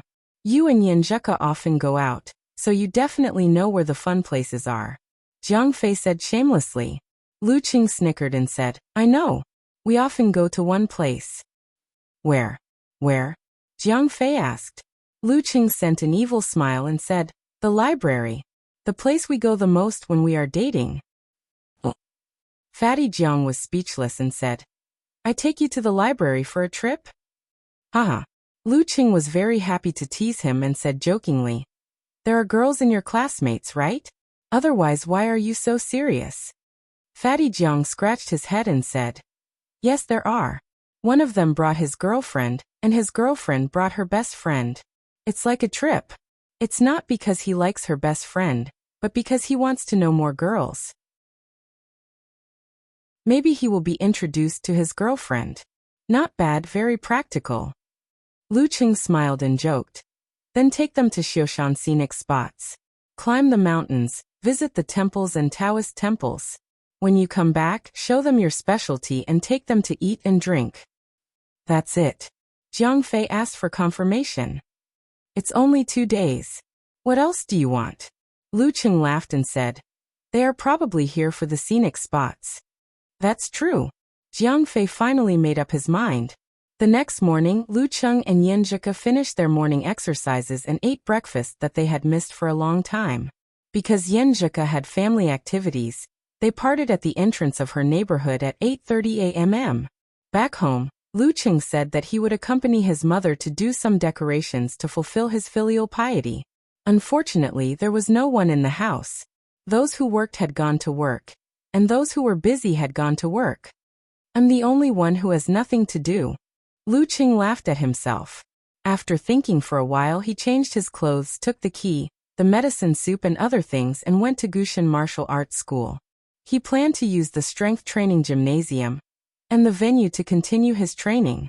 In addition, he heard from Qin Rui that the Xioshan preliminaries team would have a friendly competition with the Tiangao City preliminaries team in the morning in Gushan Martial Arts School to prepare for the preliminaries after the new year. He could take this opportunity to watch. The entrance of Gushan Martial Arts School was very quiet. The girls at the front desk were looking inside, as if they were expecting something. Lu Qing didn't greet them and walked in slowly. He saw that several partitions had been removed and a standard competition field was set up in the middle. The disciples of the martial arts school and other spectators sat cross-legged around it, whispering to each other as they watched the fight. Lu Qing bent down and casually patted someone's shoulder, asking him to squeeze to the side to make room for him. That person turned his head and looked at him. At first he was at a loss, but then he showed a look of surprise. Lu Qing didn't know who he was. He smiled and put a finger to his lips, telling him not to be excited and not to make a sound.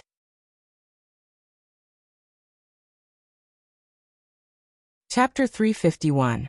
Seeing Lu Cheng's action, the excited and pleasantly surprised person immediately shut his mouth and swallowed the word brother. He nodded repeatedly to show that he understood, and moved to the side to make space for Lu Cheng. Lu Cheng greeted him with a smile, took a step forward, and smoothly sat down cross-legged. He looked at the field and happened to see Qin Rui fighting with a fighter of professional ninth pin. Crisp and muffled sounds echoed from time to time. "Brother Lu, when did you come back?" The person next to him asked in a low voice, as if he was doing something secretive. Lu Qing turned his head and looked at the ordinary-looking person, but he couldn't remember who he was. He could only smile and say, "I just arrived yesterday. I wanted to borrow the strength training gym. There was a competition, so I thought I'd take a look." He lifted the bag in his hand as proof. Oh. The person next to Qin Haodong was stunned. Looking at the confrontation in the field, he said with obvious envy, "Senior brother Qin's strength has improved so fast after he succeeded in meditation. In such a short time, his strength is already close to that of a professional ninth pin. His body condition is very good. If he can make up for the shortcoming of visualization, he'll definitely improve quickly." Lu Qing smiled with satisfaction. Since July, when he had given pointers and corrected Qin Rui's meditative state, after 4 months of training and repeated victories over anxiety and frustration, he had finally succeeded in meditating, crossing a very important threshold and obstacle on the path of martial arts. When visualization could be used in actual combat, with his 1.9 meters thick body, long arms and legs, and outstanding strength, it would be relatively easy for him to become a professional ninth pin. The person next to him nodded and said with a flattering smile, "Senior brother Qin can't be compared to you. Will you work part-time in the martial arts club this time?" I want to book a time for personal instruction."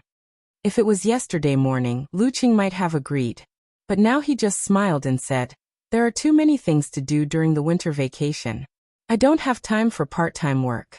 If you have any questions, it's better to ask Qin Rui directly. If you can't solve it, I'll come over when I'm free after training.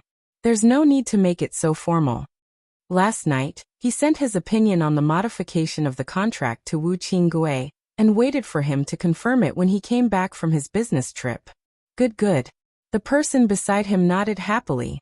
He also knew that it was impossible for Lu Cheng, who had entered the 6th pin, to work part-time in the martial arts club. Martial artists who were not rich could not afford to be taught by masters of this level alone. In the center of the field, Qin Rui was fully displaying his strength. Qin Rui stood up in the midst of the fierce fight. He walked to Lu Cheng's side from behind and squeezed in. He smiled and said, "You didn't say you were coming yesterday. My mom abandoned me. I had to come and join in the fun and borrow the strength training gym." Lu Qing answered casually. He chuckled and said, "A scholar who has been away for 3 days must be looked at with new eyes. I was a little surprised just now." "Hee, thanks for your guidance. Master Wenguang is also very helpful," Qin Rui said modestly, unable to hide his self-satisfaction. Lu Qing put his hands on his knees and watched the match seriously. He said, "When it comes to martial arts, it's ultimately up to you. If a cow doesn't drink water, it's useless to force it." "Not bad. You can fight for the professional 9th pin certificate in April. Oh right, how many exchanges are you going to fight? He just asked casually. Chairman means to fight about 10 rounds and try to fight with the teams from the surrounding cities, so that everyone can gain more practical experience. Next up is Fenhu City's preliminaries team and Lenning City's bat team. This team is very strong.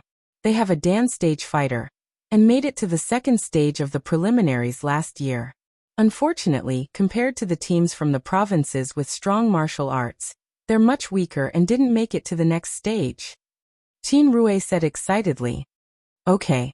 Lu Qing didn't pay much attention, and just took it as a casual chat. The exchange was different from the official competition. This time, there were a total of 8 rounds. The main force and substitutes of both sides were given the opportunity to fight in pairs. No matter who won or lost, they would leave the arena. At 10:30, the exchange ended. Xioshan City got a good score of 5-3. Wei Renjie was very happy. He talked for a long time with the coach of Tiangao City, and invited them to lunch. When the team of Tiangao City entered the locker room to take a shower and rest, he and Monk Wenguang turned to Lu Cheng and said warmly, Lu, do you want to have lunch together? Chairman, there's no need. There are too many people and I don't know them well. It's boring. Lu Cheng expressed his thoughts frankly. Okay, I'll treat you to a good meal later. Wei Renjie was not angered by his rejection. Instead, he chuckled and said, Initially, I wanted to advise you to participate in a few preliminaries to ensure everyone's safety, but you've improved too quickly. I'm too embarrassed to ask you again. A rank 6 martial artists participating in the preliminaries, isn't that bullying? Ba. Benefactor Wei is right. A 6th pin fighter can be the main force in the North-South regional competition. He can even be a substitute in the advancement competition. Monk Wenguang looked at Lu Cheng with a warm smile and sized him up from head to toe. The preliminaries were the 4th level of professional competition, the lowest level. The 3rd level was called the North-South Regional Preparatory Competition. In this level, the clubs or teams of the upper-middle level usually had a high-ranked inhuman Dan stage fighter as the main force and a 6th pin or 7th pin fighter as the main force. In the 2nd level of the advancement competition, the forces of the upper-middle level had no or only one physical invulnerability expert. They had an inhuman as the main force and a 6th pin or 7th pin fighter as the substitute. In other words, even if Lu Cheng graduated now, he wouldn't have to worry about not having a place to stay. Lu Cheng was a little scared by Monk Wenguang's weird look. He laughed dryly and said, I'd better focus on the university martial arts competition first. After a few words of greeting, he said goodbye and went upstairs to the strength training gymnasium. Qin Rui followed him and asked with concern, What are you going to do for lunch? Do you want me to pack something for you? No. I'll just have a meal nearby. I still have to continue my training later. Lu Qing shook his hand. You still have training in the afternoon? Qin Rui asked in surprise. It's fine anyway. Lu Qing sighed and laughed in a low voice. Peng Liyun is not that easy to catch up with. Qin Rui listened in a daze. Watching Lu Cheng's back disappear at the entrance of the stairs, he suddenly felt that his previous complacency was not worth mentioning. Cheng is already sprinting to the top of his age group in the country. He's really not in the same world as us. In the locker room, Jiang Shuiyan came out of the shower. While drying her hair with a dry towel, she was typing on her phone. Sister Shuiyan, you fought really well today. Huang Bing, the substitute player, gave her a thumbs up. Yeah, the audience in Xioshan was shocked. They even applauded you. Tan Digao, the main force player, echoed. The audience laughed and cheered, making Jiang Shuiyan both happy and embarrassed. She said modestly, That guy probably applauded because he thought I was pretty good looking. At this point, her heart skipped a beat. She frowned slightly and said hesitantly, Why do I feel that guy is a little familiar? Familiar? Tan Digao and Huang Bing were lost in their memories. The more they thought about it, the more they felt that they had seen that guy applauding somewhere before. After a dozen seconds, Huang Bing suddenly opened his eyes wide. He matched that guy with a figure in his memory and blurted out, Lu Cheng. For martial arts fans and TV viewers, Once the craze passed, they would soon forget the champion of the provincial youth tournament. Without continuous promotion, they would at most have an impression of him. But in the martial arts circle of the province, he was definitely a figure that could not be ignored. Lu Cheng? Hearing Huang Bing's words, the figure in Jiang Shuyan's mind suddenly became clear. She said in surprise and joy, "It's him. Yes, it's him. It's really him. He actually watched such a low-level competition." Lu Cheng, Tan Digao and the others looked at each other to confirm. They couldn't help but be silent for a while. After a long time, Tan Digao said with emotion, "Shuyan, even Lu Cheng applauded for you. You don't have to be so modest." Jiang Shuyan raised her head slightly and couldn't help but smile.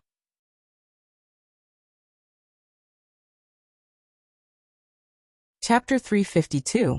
When the Tiangao City team came out of the locker room and met up with the Xiushan preliminaries team, Jiang Shuyan and Huang Bing couldn't help but try to identify that familiar figure. Unfortunately, they couldn't do so and only felt regret. After recognizing Lu Cheng, they remembered some forgotten details. For example, during the provincial youth tournament, Lu Cheng represented the Gushan Martial Arts School, and they were now at the Gushan Martial Arts School. No wonder they met him. After the youth tournament, most of the martial artists watched Lu Cheng's battle videos over and over again. Except for a few who had turned into fans, no one would watch videos related to the tournament over and over again. Primates tend to forget things that aren't that important at an alarming rate. Of course, if Xiushan had directly displayed the words Gushan Martial Arts School when they had first confirmed the schedule of the friendly competition, it would not have been difficult for Jiang Shuyan and the others to notice and make the connection. However, they had only been led here after arriving in the city. Some of the contestants had not even seen the signboard of the martial arts school clearly. As for the martial artists who had recognized the words, most of their attention was focused on the upcoming competition. The content of the signboard was almost gone. They only casually said, "Oh, Gushan Martial Arts School." Jiang Shuyan was a little disappointed that Lu Cheng didn't appear. But when she glanced over, she found Monk Wenguang holding a mobile phone and using his index finger to poke and draw something. He seemed to be having a hard time. For some reason, she felt that the scene of a monk holding a modern technology was very strange. So she turned her head and smiled. "Master, do you need help? I'm the best at teaching the elderly to use mobile phones." The moment Jiang Shuyan turned her head, Monk Wenguang pressed his finger and locked the screen. Then he smiled and said, "Donor Jiang, thank you. I'm just writing an email. I don't need any help." Wow, he knows how to write an email with a mobile phone. Jiang Shuyan smiled secretly and praised him from the bottom of her heart. "Master, you really keep up with the times. Ba. If I don't go to hell, who will?" Monk Wenguang put his palms together and replied with a smile. "Swordsman. Swordsman. Swordsman."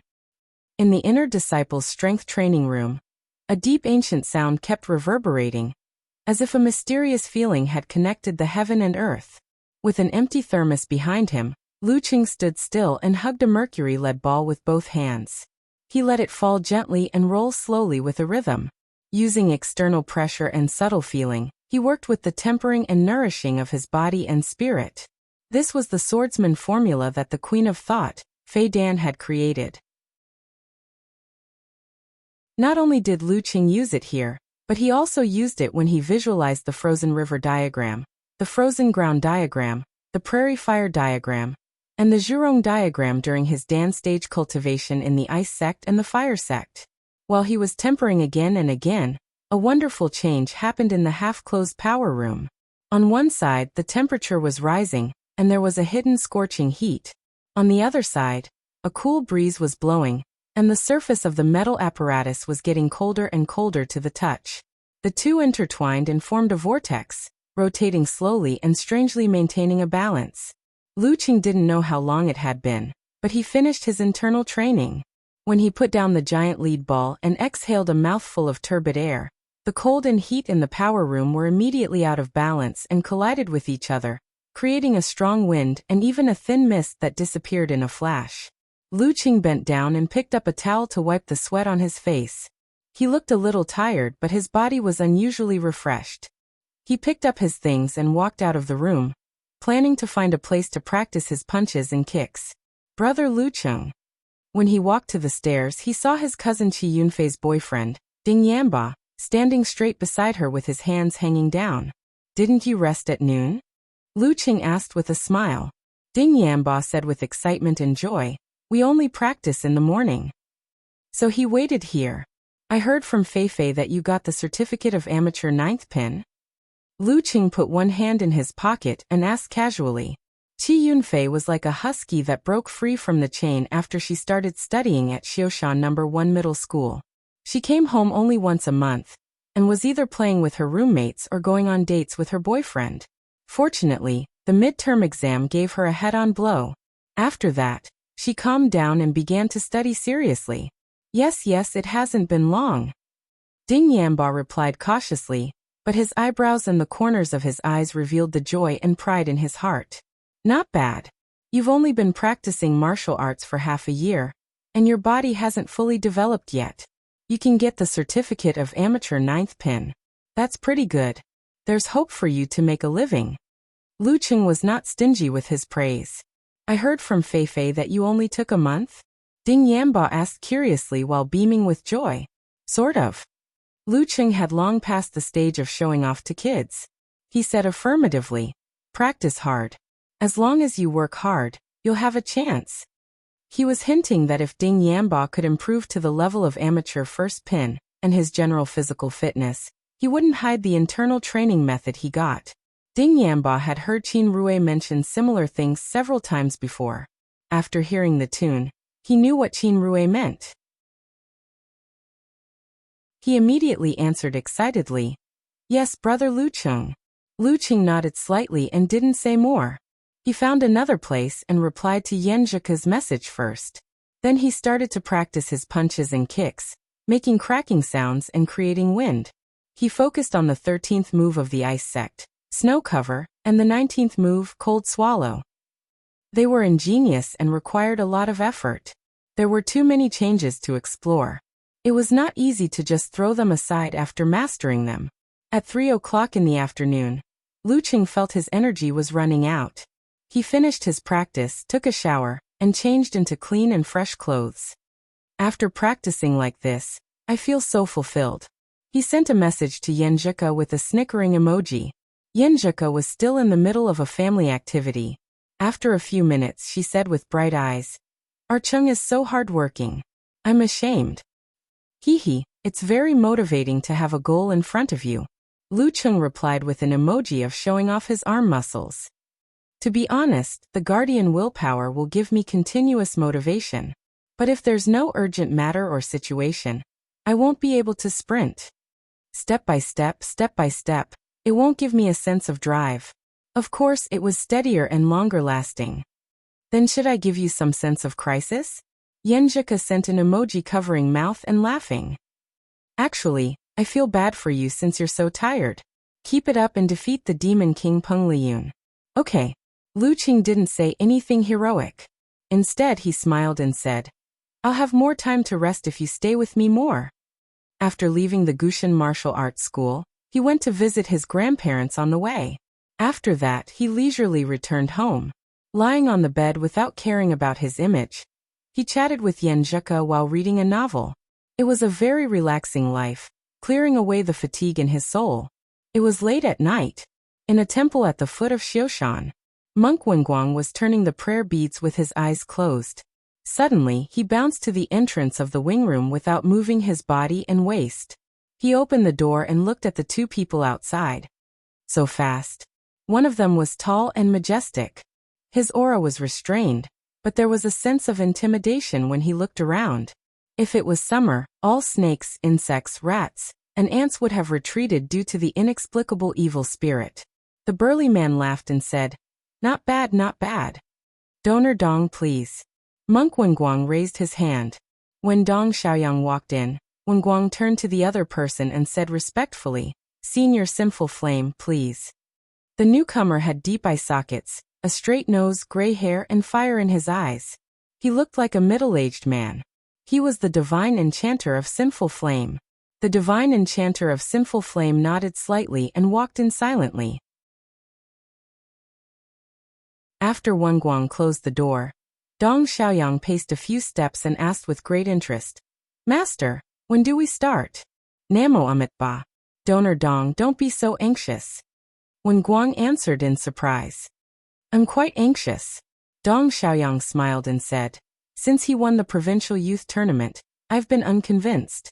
I want to find a chance to compete with him and see who's the best among the young fighters in Xing province. Unfortunately, I can't do it without an order. I can only wait. Now I finally have a chance.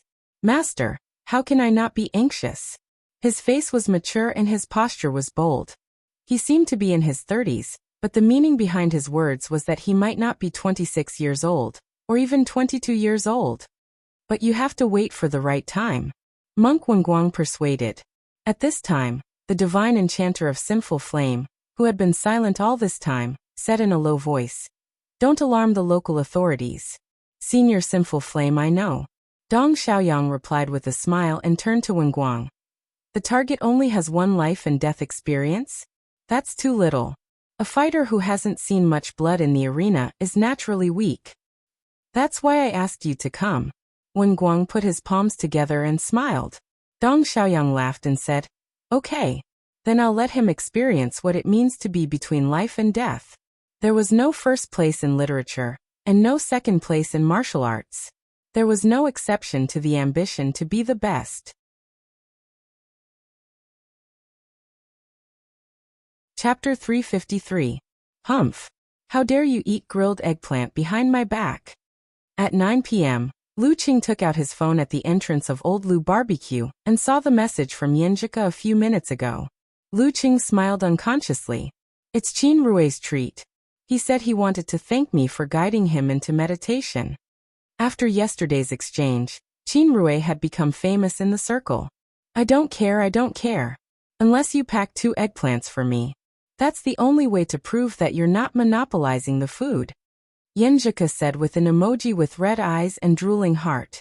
Lu Qing chuckled and typed quickly on the keyboard. "I was just about to ask you if you want a takeout delivery guy," snickering.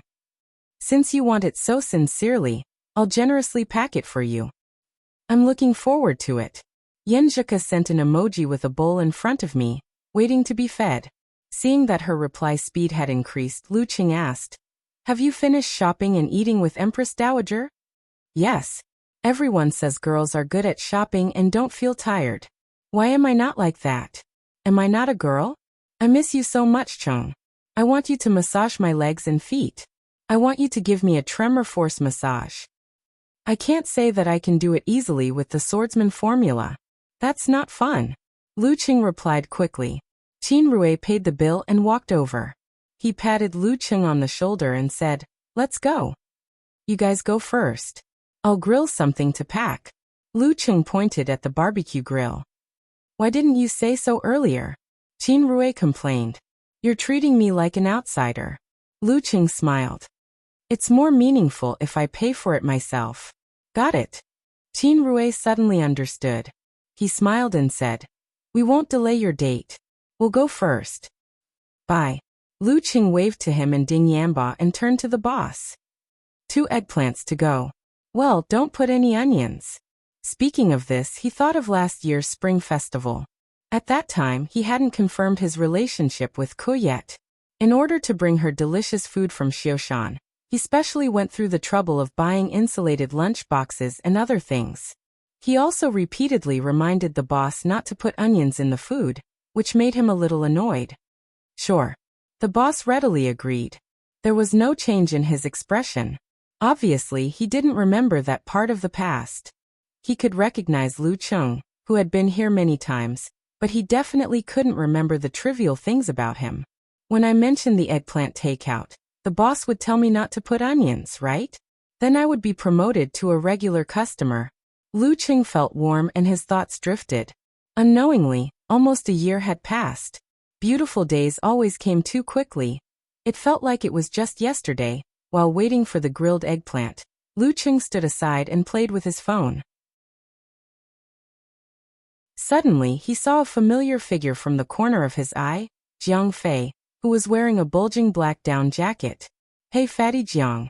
Then he noticed that there were 2 men and 2 women following behind Jiang Fei. At first glance, they seemed to be the type that was heavily schooled. This should be the classmate that Fatty Jiang was talking about, the one who came here to play for 2 days. Sure enough, the first meal they came was Old Lou's barbecue. Isn't he afraid that they won't be able to stand the taste here? He thought to himself. Jiang Fei also didn't expect to meet Lu Qing here. He was stunned for a while, and then waved with a smile. "I said I would come to you in 2 days. After greeting, he hurriedly introduced them. First he pointed to Lu Qing and said, "My classmate." Then he gestured to the back and said, "My classmate." Speaking of this, he was amused. What kind of introduction is this? He hurriedly laughed and said, "High school classmate, college classmate." "Hello." Jiang Fei's college classmates greeted politely. "Welcome to Xiushan," Lu Qing said politely. He didn't pay much attention to the appearance of the 2 men and 2 women. He only felt that their clothes were more fashionable than those in a small place like Xiushan. Jiang Fei glanced inside and said casually, "What a coincidence. Cheng, let's eat together?" "I've eaten. I'm waiting for my leader's grilled eggplant." Lu Qing chuckled. "Your leader?" Jiang Fei was dumbfounded for a few seconds and finally came to his senses. He shook his finger enviously and said, "I was kind enough to invite you, but you showed off in front of me. You must compensate for my mental loss later." After a few words of greeting, he led the 4 students into the house and found a seat.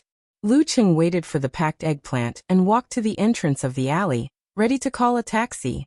Seeing his back disappear around the corner with the lunchbox, a girl wearing a Korean-style coat among Jiang Fei's classmates laughed twice and said in a soft voice, "Jiang Fei, your high school classmate is in good health. He only wore so little in such cold weather."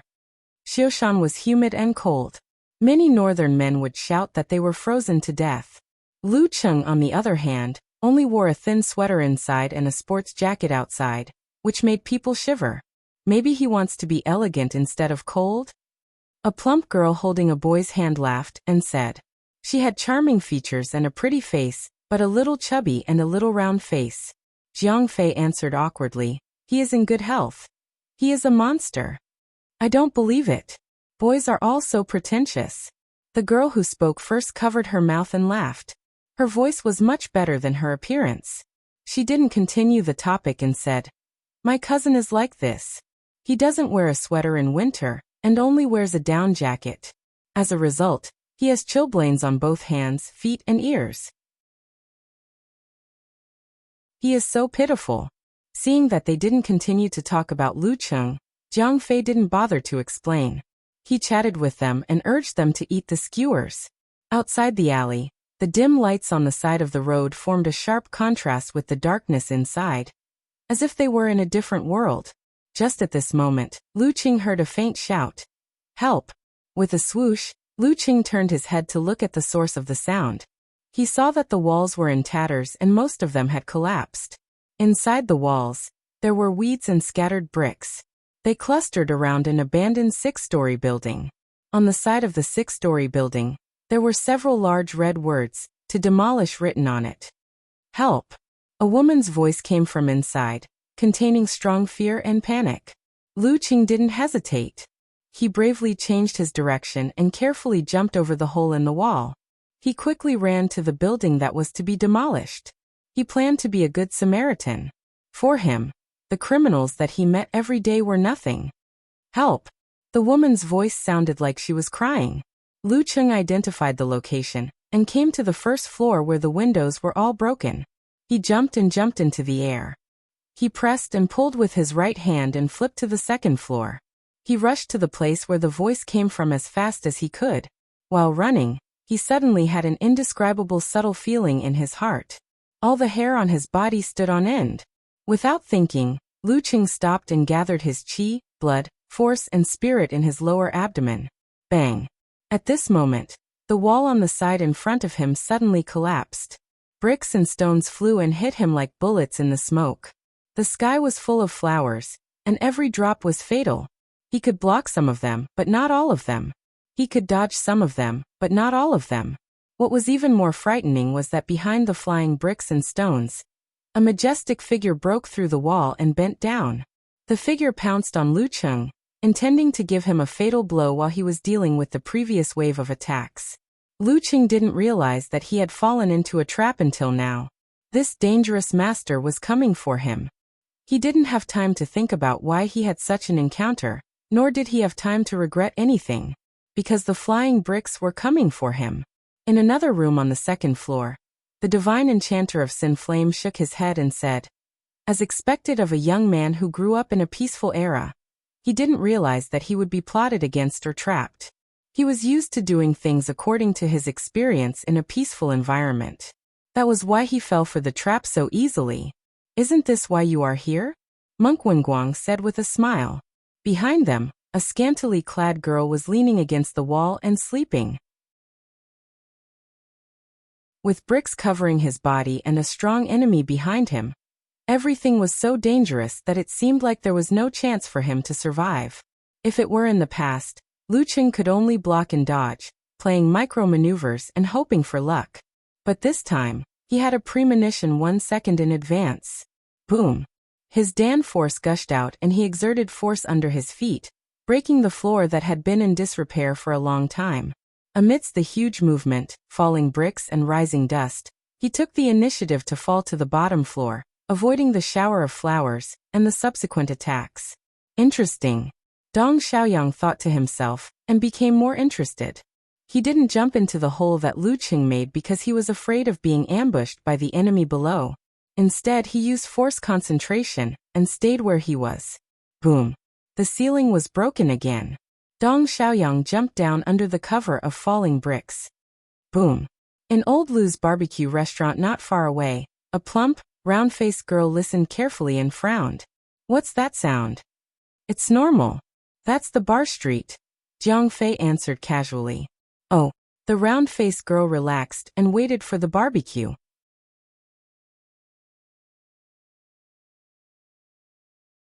Chapter 354.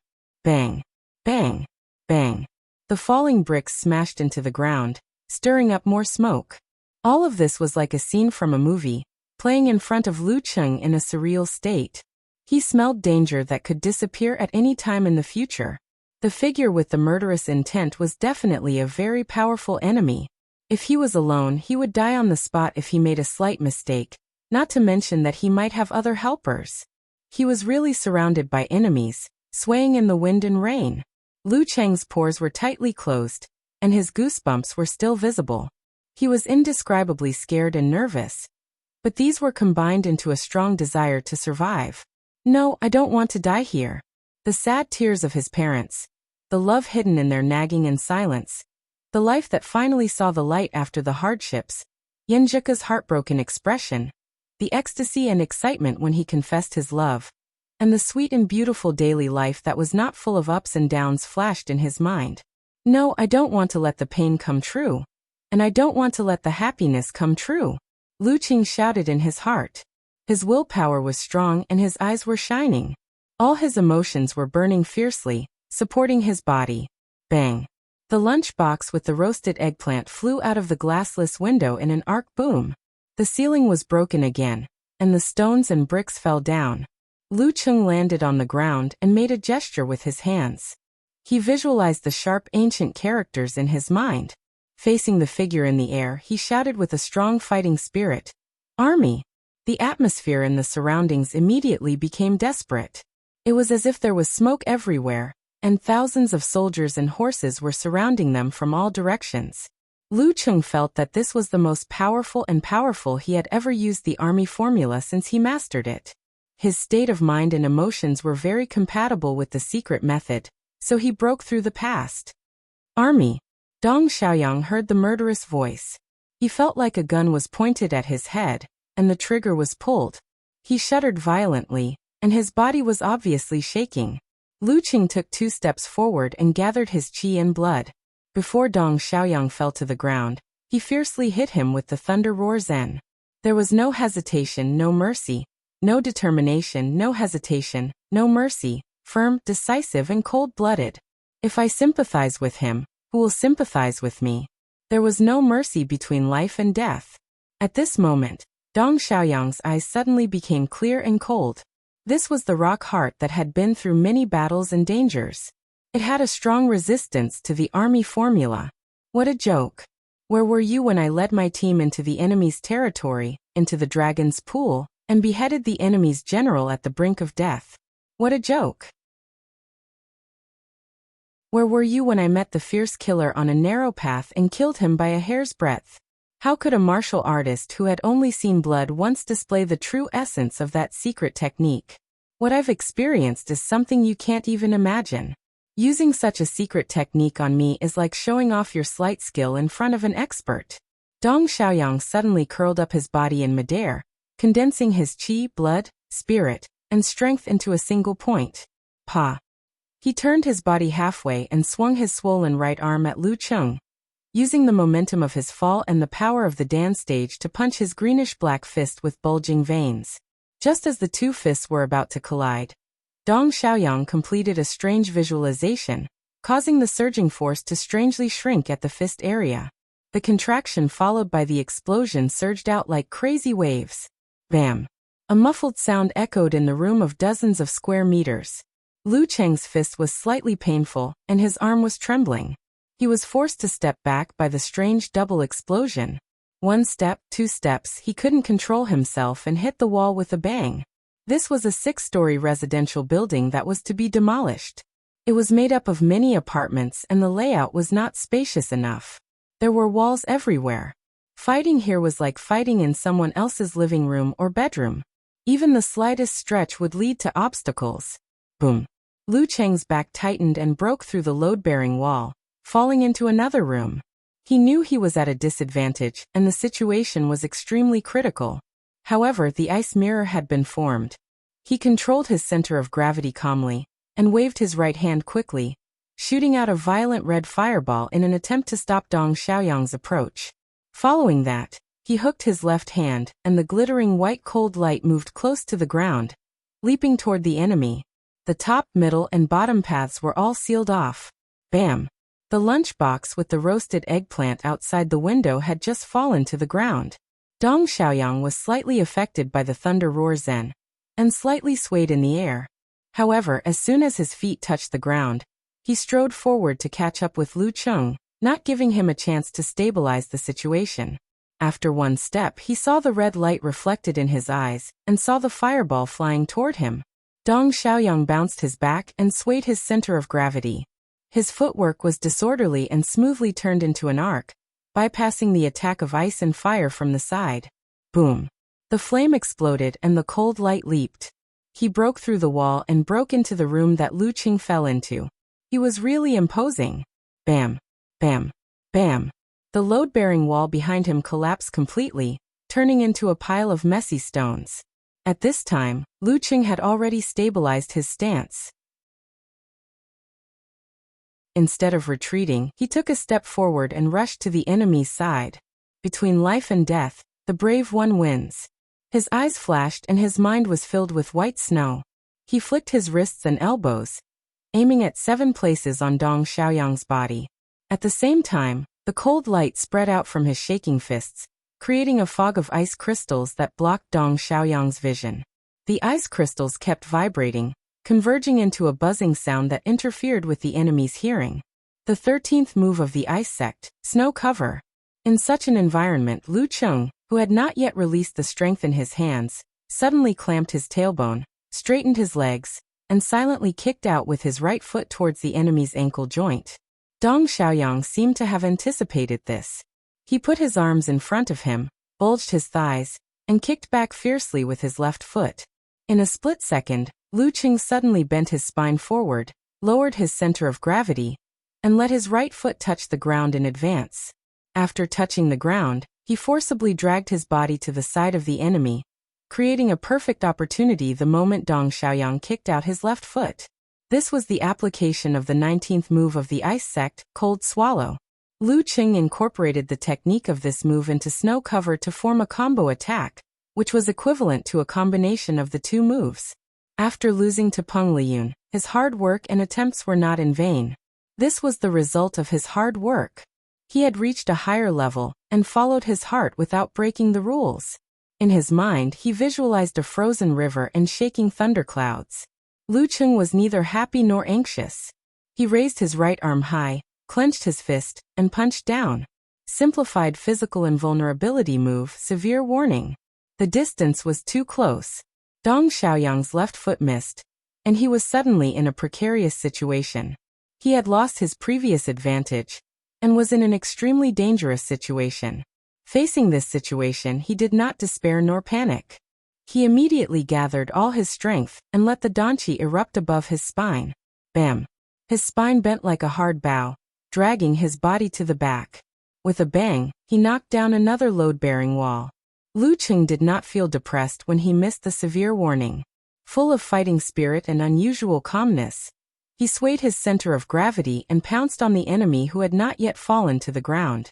He spurted out his danqi and shortened most of the distance between them. He was about to catch up.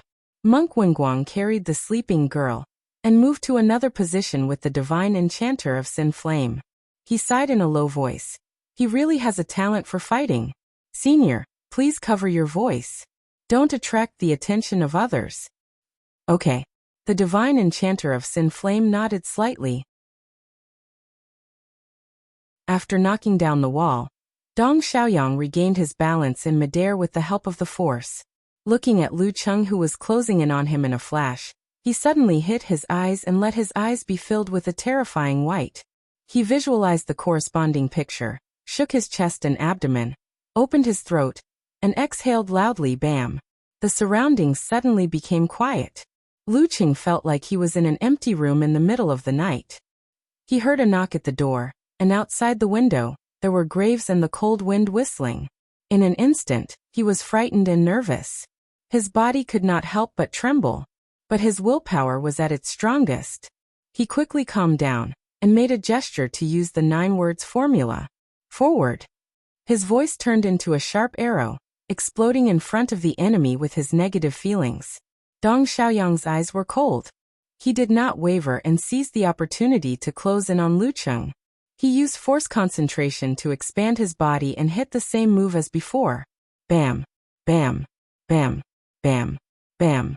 Lucheng responded with consecutive dance stage outbursts, but he was beaten back by the duet again and again. He broke through one wall after another, shaking the entire 6-story building. Clang!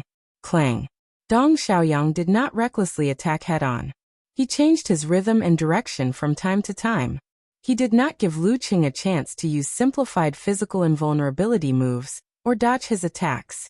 Quintuple explosion, sextuple explosion, and septuple explosion. Lucheng seemed to be at an absolute disadvantage. He kept retreating and knocking down walls.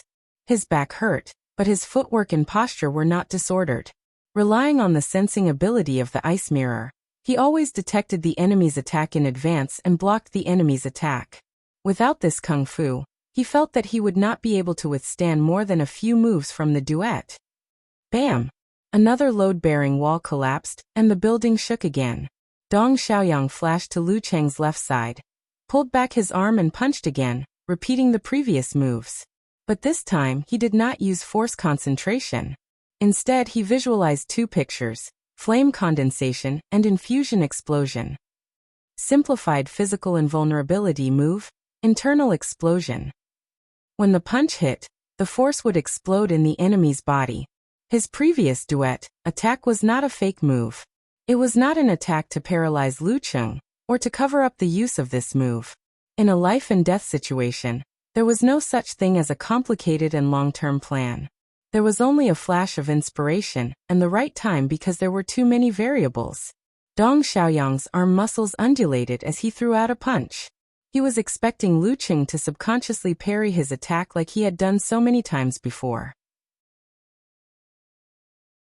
If Lucheng was aware of it, he could force Lucheng to dodge and create an opportunity for him to follow up with a series of attacks.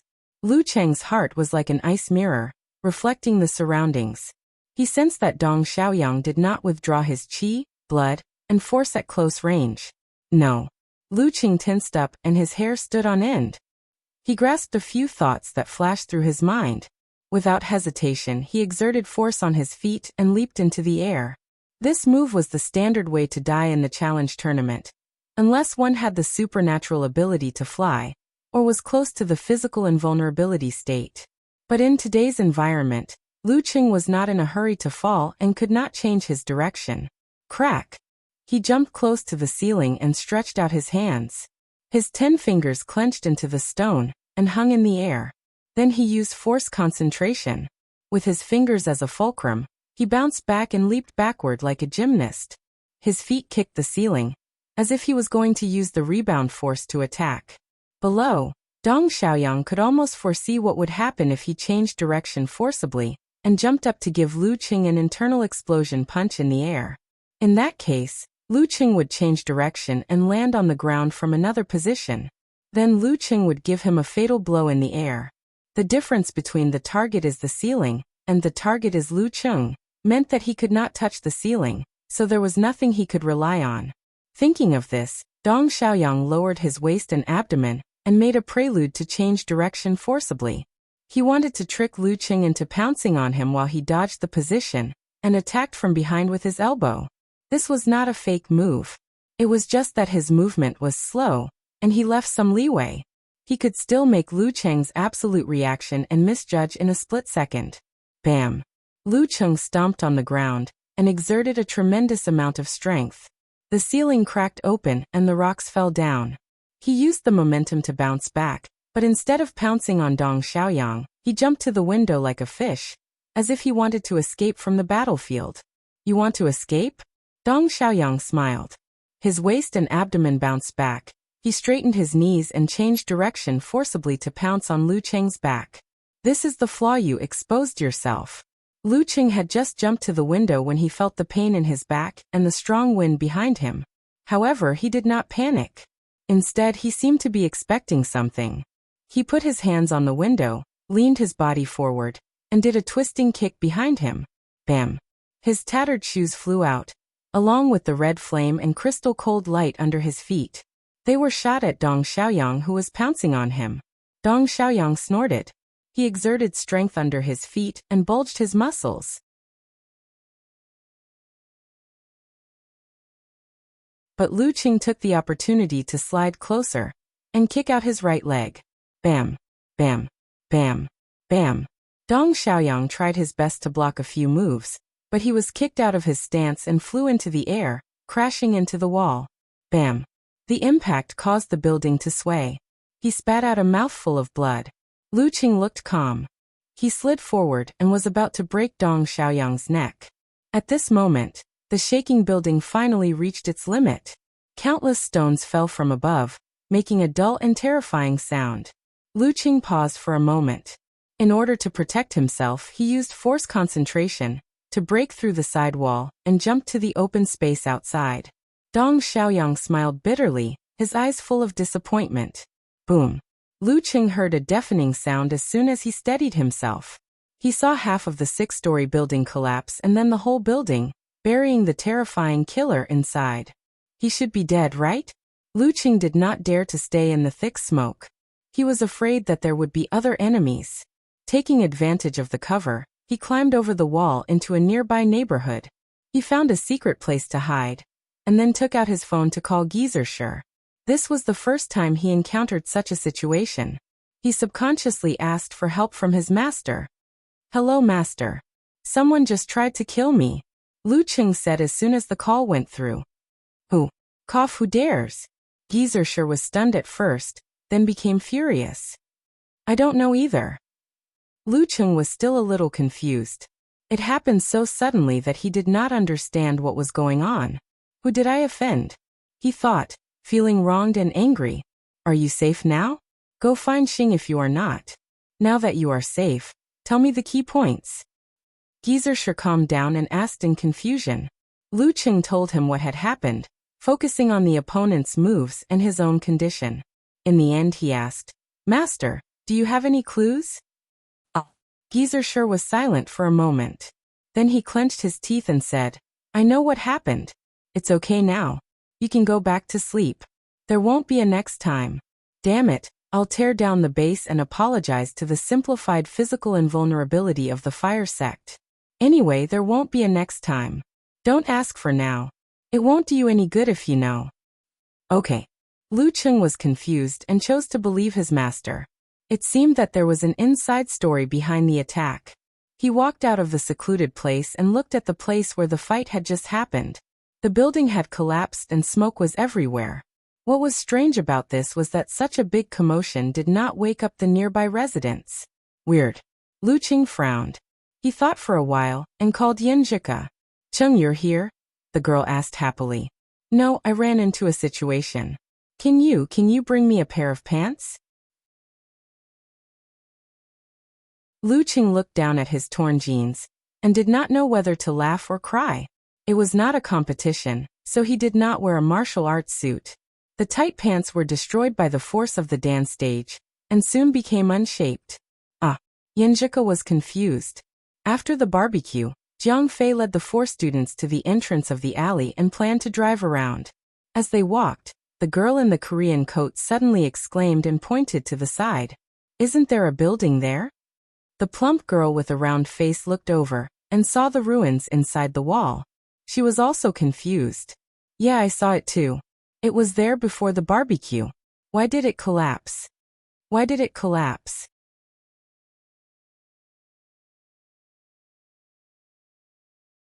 Chapter 355. Bang, bang, bang. The falling bricks smashed into the ground, stirring up more smoke. All of this was like a scene from a movie, playing in front of Lu Cheng in an unreal state. He smelled danger that could disappear at any time in the future. The figure with the murderous intent was definitely a very powerful enemy. If he was alone, he would die on the spot if he made a slight mistake, not to mention that he might have other helpers. He was really surrounded by enemies, swaying in the wind and rain. Lu Cheng's pores were tightly closed, and his goosebumps were still visible. He was indescribably scared and nervous, but these were combined into a strong desire to survive. No, I don't want to die here.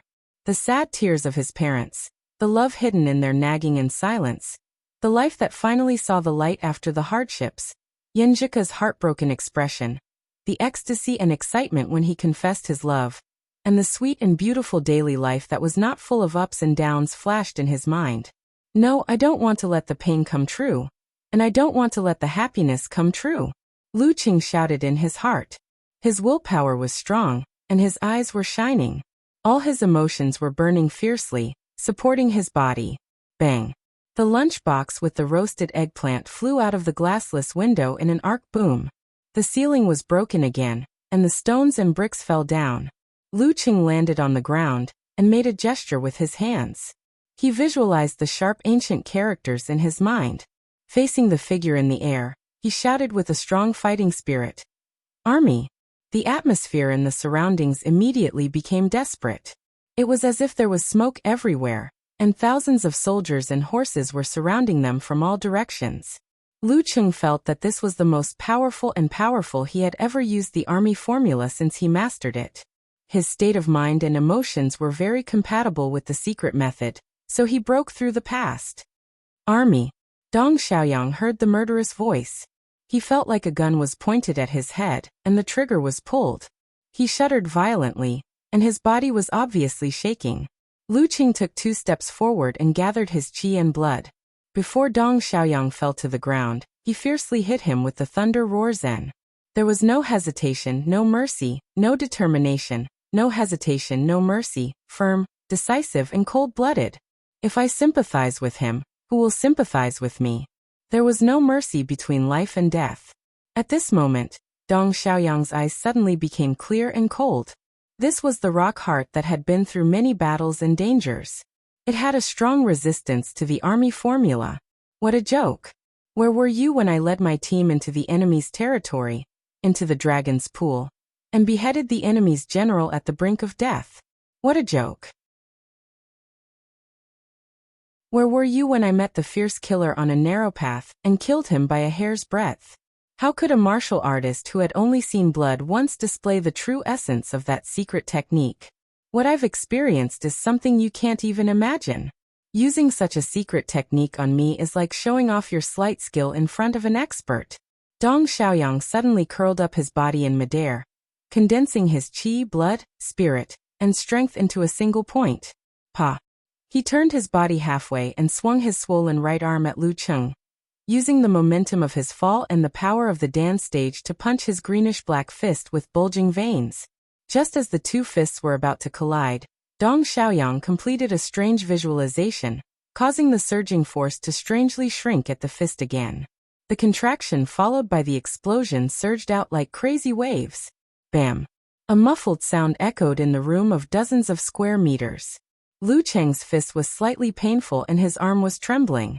He was forced to take a few steps back by the strange double explosion.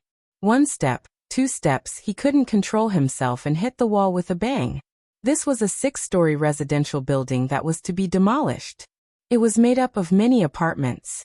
The layout was not spacious enough, and there were walls everywhere. Fighting here was like fighting in someone else's living room or bedroom. Even the slightest stretch would lead to obstacles. Boom! Lu Cheng's back tightened and broke through the load-bearing wall, falling into another room. He knew he was at a disadvantage, and the situation was extremely critical. However, the ice mirror had been formed. He controlled his center of gravity calmly and waved his right hand quickly, shooting out a violent red fireball in an attempt to stop Dong Xiaoyang's approach. Following that, he hooked his left hand and the glittering white cold light moved close to the ground, leaping toward the enemy. The top, middle, and bottom paths were all sealed off. Bam! The lunchbox with the roasted eggplant outside the window had just fallen to the ground. Dong Xiaoyang was slightly affected by the thunder roar zen, and slightly swayed in the air. However, as soon as his feet touched the ground, he strode forward to catch up with Lu Cheng, not giving him a chance to stabilize the situation. After 1 step, he saw the red light reflected in his eyes and saw the fireball flying toward him. Dong Xiaoyang bounced his back and swayed his center of gravity. His footwork was disorderly and smoothly turned into an arc, bypassing the attack of ice and fire from the side. Boom! The flame exploded and the cold light leaped. He broke through the wall and broke into the room that Lu Cheng fell into. He was really imposing. Bam! Bam! Bam! The load-bearing wall behind him collapsed completely and turned into a pile of messy stones. At this time, Lu Cheng had stabilized his stance. Instead of retreating, he took a step forward and rushed to the enemy's side. Between life and death, the brave one wins. His eyes flashed and his mind was filled with white snow. He flicked his wrists and elbows, aiming at 7 places on Dong Xiaoyang's body. At the same time, the cold light spread out from his shaking fists, creating a fog made of ice crystals that blocked Dong Xiaoyang's vision. The ice crystals kept vibrating, converging into a buzzing sound that interfered with the enemy's hearing. The 13th move of the ice sect, snow cover. In such an environment, Lu Cheng, who had not yet released the strength in his hands, suddenly clamped his tailbone, straightened his legs, and silently kicked out with his right foot towards the enemy's ankle joint. Dong Xiaoyang seemed to have anticipated this. He put his arms in front of him, bulged his thighs, and kicked back fiercely with his left foot. In a flash, Lu Cheng suddenly bent his spine forward, lowered his center of gravity, and let his right foot touch the ground in advance. After touching the ground, he forcibly dragged his body to the side of the enemy, creating a perfect opportunity when Dong Xiaoyang kicked out his left foot. This was the application of the 19th move of the ice sect, Cold Swallow. Lu Cheng incorporated the technique of this move into snow cover to form a combo attack, which was equivalent to a combination of the 2 moves. After losing to Peng Liyun, his hard work and attempts were not in vain. This was the result of his hard work. He had reached a higher level and followed his heart without breaking the rules. In his mind, he visualized a frozen river and shaking thunderclouds. Lu Cheng was neither happy nor anxious. He raised his right arm high, clenched his fist and punched down. Simplified physical invulnerability move, severe warning. The distance was too close. Dong Xiaoyang's left foot missed. He was suddenly in a precarious situation, losing his previous advantage and falling into an extremely dangerous situation. Facing this, he did not despair or panic. Instead, He gathered all the strength in his body and let the danchi erupt above his spine. Bam! His spine bent like a hard bow, dragging his body to the back. With a bang, he knocked down another load-bearing wall. Lu Qing did not feel depressed when he missed the severe warning. Full of fighting spirit and unusual calmness, he swayed his center of gravity and pounced on the enemy who had not yet fallen to the ground. He spurted out the danchi and shortened most of the distance between them. He was about to catch up. Monk Wenguang carried the sleeping girl and moved to another position with the divine enchanter of Sin Flame. He sighed in a low voice. He really has a talent for fighting. Senior, cover your voice. Don't attract others. Okay. The divine enchanter of Sin Flame nodded slightly. After knocking down the wall, Dong Xiaoyang regained his balance in midair with the help of the force. Looking at Lu Qing, who was closing in on him in a flash, he suddenly hid his eyes, letting them be filled with a terrifying white. He visualized the corresponding picture, shook his chest and abdomen, opened his throat, and exhaled loudly. Bam! The surroundings suddenly became quiet. Lu Qing felt like he was in an empty room in the middle of the night. He heard a knock at the door, and outside the window, there were tombs and the cold wind whistling. In an instant, he was frightened and nervous. His body could not help but tremble, but his willpower was at its strongest. He quickly calmed down and made a gesture to use the 9 words formula. Forward. His voice turned into a sharp arrow, exploding in front of the enemy with his negative feelings. Dong Xiaoyang's eyes were cold. He did not waver and seized the opportunity to close in on Lu Qing. Using force concentration, he expanded his body and used the double explosion move just now. Bam bam bam. Boom boom boom. Lu Qing responded with a series of dance stage outbursts, but he was beaten back by the duet again and again. He broke through one wall after another, shaking the entire 6-story building. Clang! Clang! Dong Xiaoyang did not recklessly attack head-on. He changed his rhythm and direction from time to time, giving Lu Qing no chance to use simplified physical invulnerability moves or dodge. 5, 6, and 7 explosions in a row. Lu Qing seemed to be at an absolute disadvantage. He kept retreating and crashing into walls. His back hurt, but his footwork didn't falter and his stance didn't falter. Relying on the sensing ability of the ice mirror, he always sensed the enemy's attacks in advance and blocked them by the skin of his teeth. Without this kung fu, he felt that he could not withstand more than a few moves from the duet. Bang! Another load-bearing wall collapsed, and the building shook again. Dong Xiaoyang flashed to Lu Qing's left side, pulled back his arm and punched again, repeating the previous moves. But this time he didn't use force concentration. Instead, he visualized the images of flame condensation and infusion explosion. Simplified physical invulnerability move, internal explosion. When the punch hit, the force would explode in the enemy's body. His previous duet frenzied attack was not a feint. It was not an attack specifically designed to numb Lu Qing and conceal the use of this move. In a life and death situation, there was no need for so many complicated and long-term plans. There was only a flash of inspiration and the right time, because there were too many variables. Dong Xiaoyang's arm muscles undulated as he threw out a punch. He was expecting Lu Qing to subconsciously parry his attack like he had done so many times before. If Lu Qing was aware of it, he could force Lu Qing to dodge and create an opportunity for him to follow up with a series of attacks. Lu Qing's heart was like an ice mirror, reflecting the surroundings. He sensed that Dong Xiaoyang did not withdraw his qi, blood, and force at close range. No. He tensed up and his hair stood on end. Grasping the few thoughts that flashed through his mind, he exerted force on his feet and leaped into the air without hesitation. Such a move was the standard way to die in the challenge tournament, unless one had the supernatural ability to fly, or was close to the physical invulnerability state. But in today's environment, Lu Qing would not fall in a hurry and be unable to change his direction. Crack. He jumped close to the ceiling and stretched out his hands. His 10 fingers clenched into the stone and hung in the air. Then he used force concentration. With his fingers as a fulcrum, he bounced back and jumped backward like a gymnast. His feet kicked towards the ceiling, as if he was going to use the rebound force to attack. Below, Dong Xiaoyang could almost foresee what would happen if he forcibly changed his direction, jumped up, and gave Lu Qing an internal explosion punch in midair. In that case, Lu Qing would rebound and change his direction, fall to the ground from another position, and then give him a fatal blow while he was still in midair. The difference between the target is the ceiling, and the target is Lu Qing determined that he couldn't touch the ceiling, so he had nothing to rely on.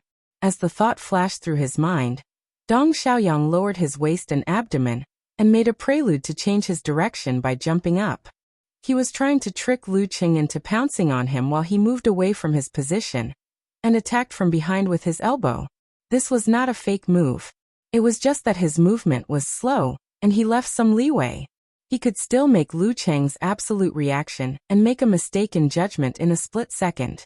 Bang! Lu Qing stomped his feet with great force, breaking the ceiling and causing the stones to fall. He used the momentum to bounce back, but instead of pouncing on Dong Xiaoyang, he jumped to the window like a fish, as if he wanted to escape from the battlefield. You want to escape? Dong Xiaoyang smiled. His lowered waist and abdomen bounced back, and he straightened his knees to change his direction, and pounced on Lu Qing's back. This is the flaw, you exposed yourself. Lu Qing had just jumped to the window when he felt the sharp pain in his back and the strong wind behind him. However, he did not panic. Instead, he seemed to be expecting something. He put his hands on the window, leaned his body forward and made a twisting kick behind him. Bam! His tattered shoes flew out, along with the red flame and crystal cold light under his feet. They were shot at Dong Xiaoyang, who was pouncing on him. Dong Xiaoyang hummed. He exerted strength under his feet and his muscles bulged. He was about to make an explosion in the air, and set off a strong wind to trigger the attack of ice and fire in advance. Then he would break through with his body. Boom!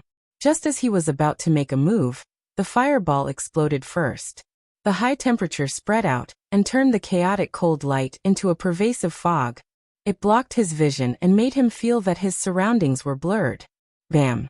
The fog split open. A fist with bulging blue and black veins, like a weapon that could split the chaos, smashed toward Dong Xiaoyang's head from above. Escape is for a better attack. Lu Qing's eyes were sharp and his fist was firm. Most of his muscles bulged and became a little taller, as if he was going to sweep away all obstacles in front of him that would ruin his beautiful life.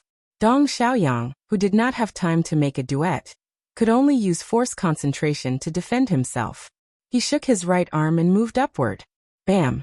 This was the first time Dong Xiaoyang was forced to retreat in a life-and-death battle. Lu Qing was not going to let him go. He quickly closed the distance and made consecutive explosions, not giving his opponent a chance to make a duet. Triple explosion, quadruple explosion, quintuple explosion. He integrated the skills of 24 blizzard strikes into it, and fought with Dong Xiaoyang at close range. He punched hard to prevent Dong Xiaoyang from making a weird duet and using unknown secret skills. Sextuple explosion, septuple explosion, octuple explosion. Lu Qing became fiercer and fiercer. He used dance stage explosions as if they were free. At this point, he also realized that the killer was weaker than Peng Liyun. He was not close to the inhuman level. In other words, although his opponent was strong, he was not a monster. Bam! Bam! Bam! Lu Qing was full of fighting spirit. Sweat steamed from his head and condensed into a cloud of white mist. Bam! Dong Xiaoyang was finally crushed by the ferocious, brutal blizzard. He broke through the bearing wall and fell down. The 6-story building shook more and more violently. In the sound of falling stones, Lu Qing stepped on the ground and rushed to his opponent, who had just stabilized his center of gravity. In his mind, he visualized the red sun and the frozen river. Boom! The red sun hit the ice river, and both disappeared. Lu Qing pulled back his arm and threw out a punch. The mutated version of severe warning. Dong Xiaoyang did not panic in this situation. It was as if he had experienced this countless times. He did not have time to jump up, and he knew he could not take it head-on. He simply fell down and rolled. Army! At this moment, Lu Qing dispersed his force and made a hand gesture. He shouted in an ancient voice. Dong Xiaoyang, who was rolling, was shocked. He felt that he was surrounded by enemies because of his situation. After a short tremble, His strong willpower dispersed the influence. But Luqing took the opportunity to slide closer and kick out his right leg. Bam, bam, bam, bam. Dong Xiaoyang tried his best to block a few moves, but he was kicked out of his stance and flew into the air, crashing into the wall. Bam. The impact caused the building to sway. He spat out a mouthful of blood. Luqing looked calm. He slid forward and was about to break Dong Xiaoyang's neck. At this moment, the shaking building finally reached its limit. Countless stones fell from above, making a dull and horrible sound. Luqing paused for a moment.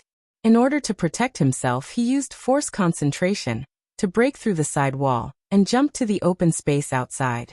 Dong Xiaoyang smiled bitterly, his eyes full of disappointment. Boom! Luqing heard a deafening sound as soon as he steadied himself. He saw half of the 6-story building collapse, and then the whole building, burying the terrifying killer inside. He should be dead, right? Luqing did not dare to stay in the smoke for fear of other enemies. Taking advantage of the cover, he climbed over the wall into a nearby neighborhood.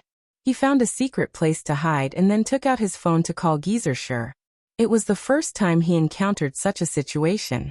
Subconsciously, he asked for help from his master. "Hello, master. Someone just tried to kill me," Luqing said as soon as the call went through. "Who? Cough. Who dares?" Geyser was stunned at first, then became furious. "I don't know either." Luqing was still a little confused. It happened so suddenly that he did not understand what was going on. "Who did I offend?" he thought, feeling wronged and angry. "Are you safe now? Go find Xing if you are not. Now that you are safe, tell me the key points." Geyser calmed down and asked in confusion. Luqing told him what had happened, focusing on the opponent's moves and his own condition. In the end he asked, "Master, do you have any clues?" Geyser was silent for a while before he gritted his teeth and said, "I know what happened. It's okay now. You can go back to sleep. There won't be a next time.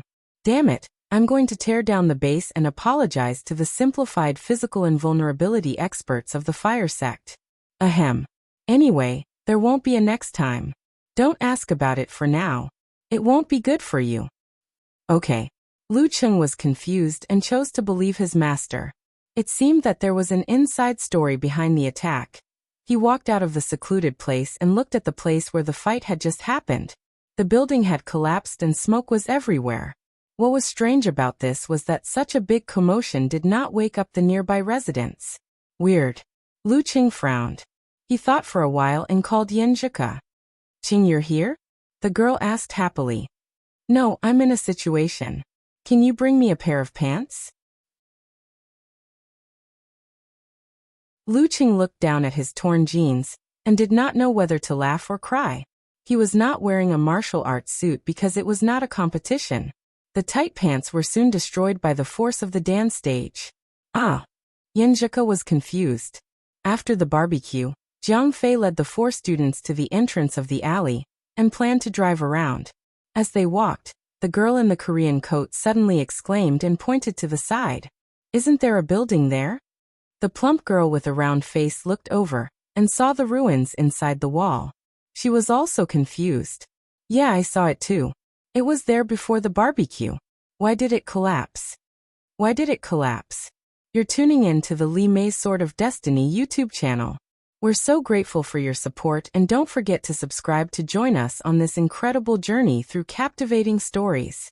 Your generosity through donations truly makes a world of difference, as it's the primary source of revenue that allows me to expand and enhance this channel for you. Thank you from the bottom of my heart for being a part of this adventure.